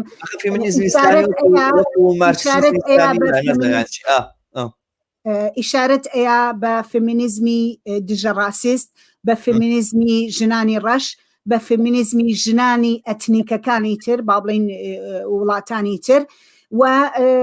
فێمینیزمی ئیسلامی هەیە بە جۆرێک ئیسلام فێمینیزم هەیە کە ژنانێکن هەوڵەیەن یەکسانی لە چوارچێوەی دینی ئیسلامە بۆ ژن و پیا و بەدەستبێنن ئەمە ژیترێکێکە لەو مۆدێلانەی کە لەم 40-50 ساڵی ڕابردووە وەکو بەرەنجامێک لەم جۆرە لە بیرکردنەوە ئەوە یەکسانی پارەتی یەکسانی لە ژمارە یاخود لە هەندێک شتا لەگەڵ پیاوە لە هەر کۆنتێک لە هەر باسی کردووە من نەمبینی ناوی نابات بەس باسی ئەوە ئەکا کە ئەمە با بڵین فێمینیزمی ژنانی ڕەشپێست و ژنانی ئەتنیکەکانی تر کە لەوانەیە فێمینیزمی ئیسلامی لە خۆیان بگرێ بە جۆرێک نازانم هەر ناوێنە باگەر من شتێکی وام نەبینیوە لەسەرەوەی کە ئەمە بە بەشێک لە فێمینیزم بزانێ یاخود بە ڕەخنەگرتن یاخود بە پشتیوانی کردین گوێ من ئەوم نەبینی بەرحاڵ ئایا هیچ باسێکی لەسەر ذهنیەتگەرایی نەکردووە لە ڕۆ مێژوویەکەیەوە ذهنیەتگەرایی وایە من تەواوی خوێنوانە کە بووە بە هۆکاری دروستبوونی مێژووی مەذهەبگەرایی و لە کۆتاییدا پۆزیتیڤیزم کە سەری کێشا بۆ نیۆلیبرالیزمی سەرمایهداری کە هۆکاری سەرەکی بەکە ڵاکردنی ژنانیشە من ڕاستی هاوڕێت کەژاڵ بن ئەم تێڕوانینە بە زۆر بە دروست نازانم یعنی ذهنیەتگەرایی بۆ بە مەذهبگەرایی بوو بە نیۆلیبرالیزم ئەو ڕەبتانە ئاوا ناکەمەوە خۆگەر توانی ئەفکار بە هەمووی بەیەکەوە ڕەبت بکەیتەوە بەڵام من نازانم نیۆلیبرالیزم چ ڕیشەیەکی لە مەذهبگەراییە هەیەشتی وام نازانم بەرحاڵ ممکنە هەبێ بەڵام من تا ئێستا قەناعەتیوە ئایا تاکوێ ئەم کتێبە دۆزی ژن لە خەباتی شۆشی کۆمەڵایەتیدا بە سوبژە وەردەگرێت نەک بە ئۆبجێکت ینی مەبەستەوەیە وەکوەوەی کە ئاژانسی بدا بە ژنان و ئەوانە بەنەزای من قسەم لەو بابەتەوە کرد من وازانم کە ئەژەنسیە گەڕێتەوە بۆ ژنان لە بەعدێکی زۆر فراوانەوە خودی ئەوەش کە بە جۆرێک لە جۆرەکان ئیحساسەکەی کە فێمینیزم خەریکە جواب بە مەسایلی تەباقیش ئەداتەوە یعنی لەوە دەرەچێکە بە تەنها ببێ بە بەشێک لە جوڵانەوە یان لە مەفهومێک و لە وچە نەزەرێک و لە تێڕوانینێکی ژنانەوە خەریکە باز لە مەسایلی سەرمایهداریەکە ینی وانە کە یان من بۆ خۆم احساسێکی وان بوو کە من زۆر ڕەنگە بەهینی نەزانم بە زۆر بە دروستی نەزانم چونکە پێم وابێ دژایەتیکردنی سەرمایهداری ڕوانگەی ئینسانی کافیە پێویست ناکە ئینسان لە ڕوانگەی ژنەوە سەیریکە بەڵام من بۆ خۆم شعورێکم کرد کە هەستم کرد لە جێگایەکە وا هەستەکەی وەکو فێمینیزم ئەڵێ فێمینیزمێکی دژی سەرمایهداریە کە لە پێش ڕیزی پێشەوەی هەموو خەباتی ترایە بۆ این وایە بینی کە بە جۆرێک ڕۆڵی ڕابەرایەتیشی پێدا لە هەندێک جێگایە باش شەماڵ من باسم کرد پێشتر وتم ئەم ئەڵێ هاتووە ئەڵێ من ئەو بزوتنەوەی کە هەیە ئەم شەپۆلە لە ناڕەزایەتی کە دروست بووە لەم چەند ساڵەی ڕابردووە ئەمەی کردووە بە بە ناوەڕۆکی لێکدانەوەکەی خۆی ئەم مانیفێستە ئەڵێ ژن لە پێشەوەی ئیعتیراز و ناڕەزایەتیەکانە هاتوۆتە ڕێزی پێشەوە بە حکمی ئەوەی گەورەترین هێرش کراوەتە سەر بوارەکانی ژیان و کارکردنی و ئەمە مادیە بەڕێی من ئەم شتە زۆر مەتریالیە و بۆچینە ئەکرێ بۆی هەبێت کە بەم هێرشە زۆر بەرفراوانەی نیولیبرالیزم لەسەر هەموو بوارەکانی کار و ژیانی ژنان ژنی کردبێتە ڕێزی پێشەوەی ئەمە ئەتیراز و ناڕەزایەتیانە ئەکرێ ئەمە ئەگەر بنەمایەکی ماتریالی هەبێ و بە بڕوای من ئەم اعتیمادی بەمە کردو وەک تۆ من پێم وایە هێشتا ئێمە توانین زۆر خوێندنەوەی تر بکەین زۆر باشتر سەیری ئەم کتێبە بکەین یعنی ناکرێ لەم بەرنامەیە بەتەمابین بەڕاستی هەموو شتێک هەم تێ بگەین و هەم هەڵی سنگێنین یاخود شیکاری بۆ بکەین من پێم ئەم هینەی تافگە بخەمە سەر ئەڵێ تافگە پێم وا بێ تافگە ئیبراهیم هاوڕێ ئازیزمان لە بەرامبەر ئەو قسەیە کە من وتم لە سەردەمی کۆرۆنا سەرمایەداری بە مەجبوری هاتەوە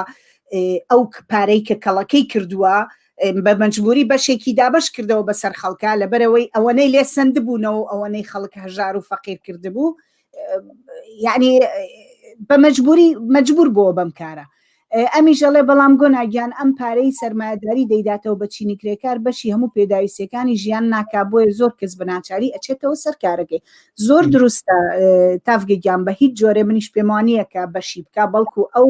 هەمیشە هەروە بووە بەشی ئەوەنە ئەداتەوە بە خەڵک کە بتوانێت بە زیندوی بمێنێتەوە و وەکو هێزێکی کار بمێنێتەوە کە سبەینێ بیخاتەوە سەر ئیش کە سبەینێ کەی ئیشی پێی بوو هینەکەی پێ بچەرخێنێتەوە ئەم پرۆسەی کەڵەکەی سەرمایە و کەڵەکەی دروستکردنی قازانج و کاری بەرهەمهێنان من نازام هەر ئەوەنە هینم هەیە لەسەر ئەوە بەڵام هاوڕام کە ئەوەندەی پێنایە پرسیاری ترچی هەیە نازانم کەژاڵ هاورەکە ژاڵ ئەڵێ پرسیارێکی منتان ئیهمال کردو نازانم پرسیارێکەکانمە نازانم من وازانم باسی هەموویمان کرد بەرحاڵ ئەڵێ من هەست ناکەم ئەو کتێبە هیچ وەڵامێکی بۆ گرژیەکانی ڕۆژهەڵاتی ناوەڕاست پێ بێت ئەوەندەی گوێم لە ئێوە گرت بە دڵنیایی کەس نەیوتوە ئەو کتێبە ڕاستێکی ناوی ڕۆژهەڵاتی ناوەڕاست یا هیچ شوێنێکی تیانە ئەوە مانیفێستێکە ڕێگەیەکە ڕنگڕێژ کراوە هەوڵێکە کە تازەیە چەند ساڵێکی کەم تەمەنێتی ئێوێ بەڕاستی بزوتنەوەی ژنان ڕزگاری ژنان بەڕێی من ڕزگارکە لەدەست لیبرال فێمینیزم لەدەست ئەو لێکداناوانەی کە 40-50 ساڵە سایی کێشاوە بەسەر هەموو جۆرە خەباتێک کە ژنان دێنە مەیدان بووی و بەردەستی کردوێتەوە بچووکی کردوێتەوە خستوێتێ خزمەت چینی دەسەڵاتدار و ژنانێکە لە نێو چوزام چینی مام ناوەندی بەرەو دەسەڵاتدار و ئەوانە هەن بۆیە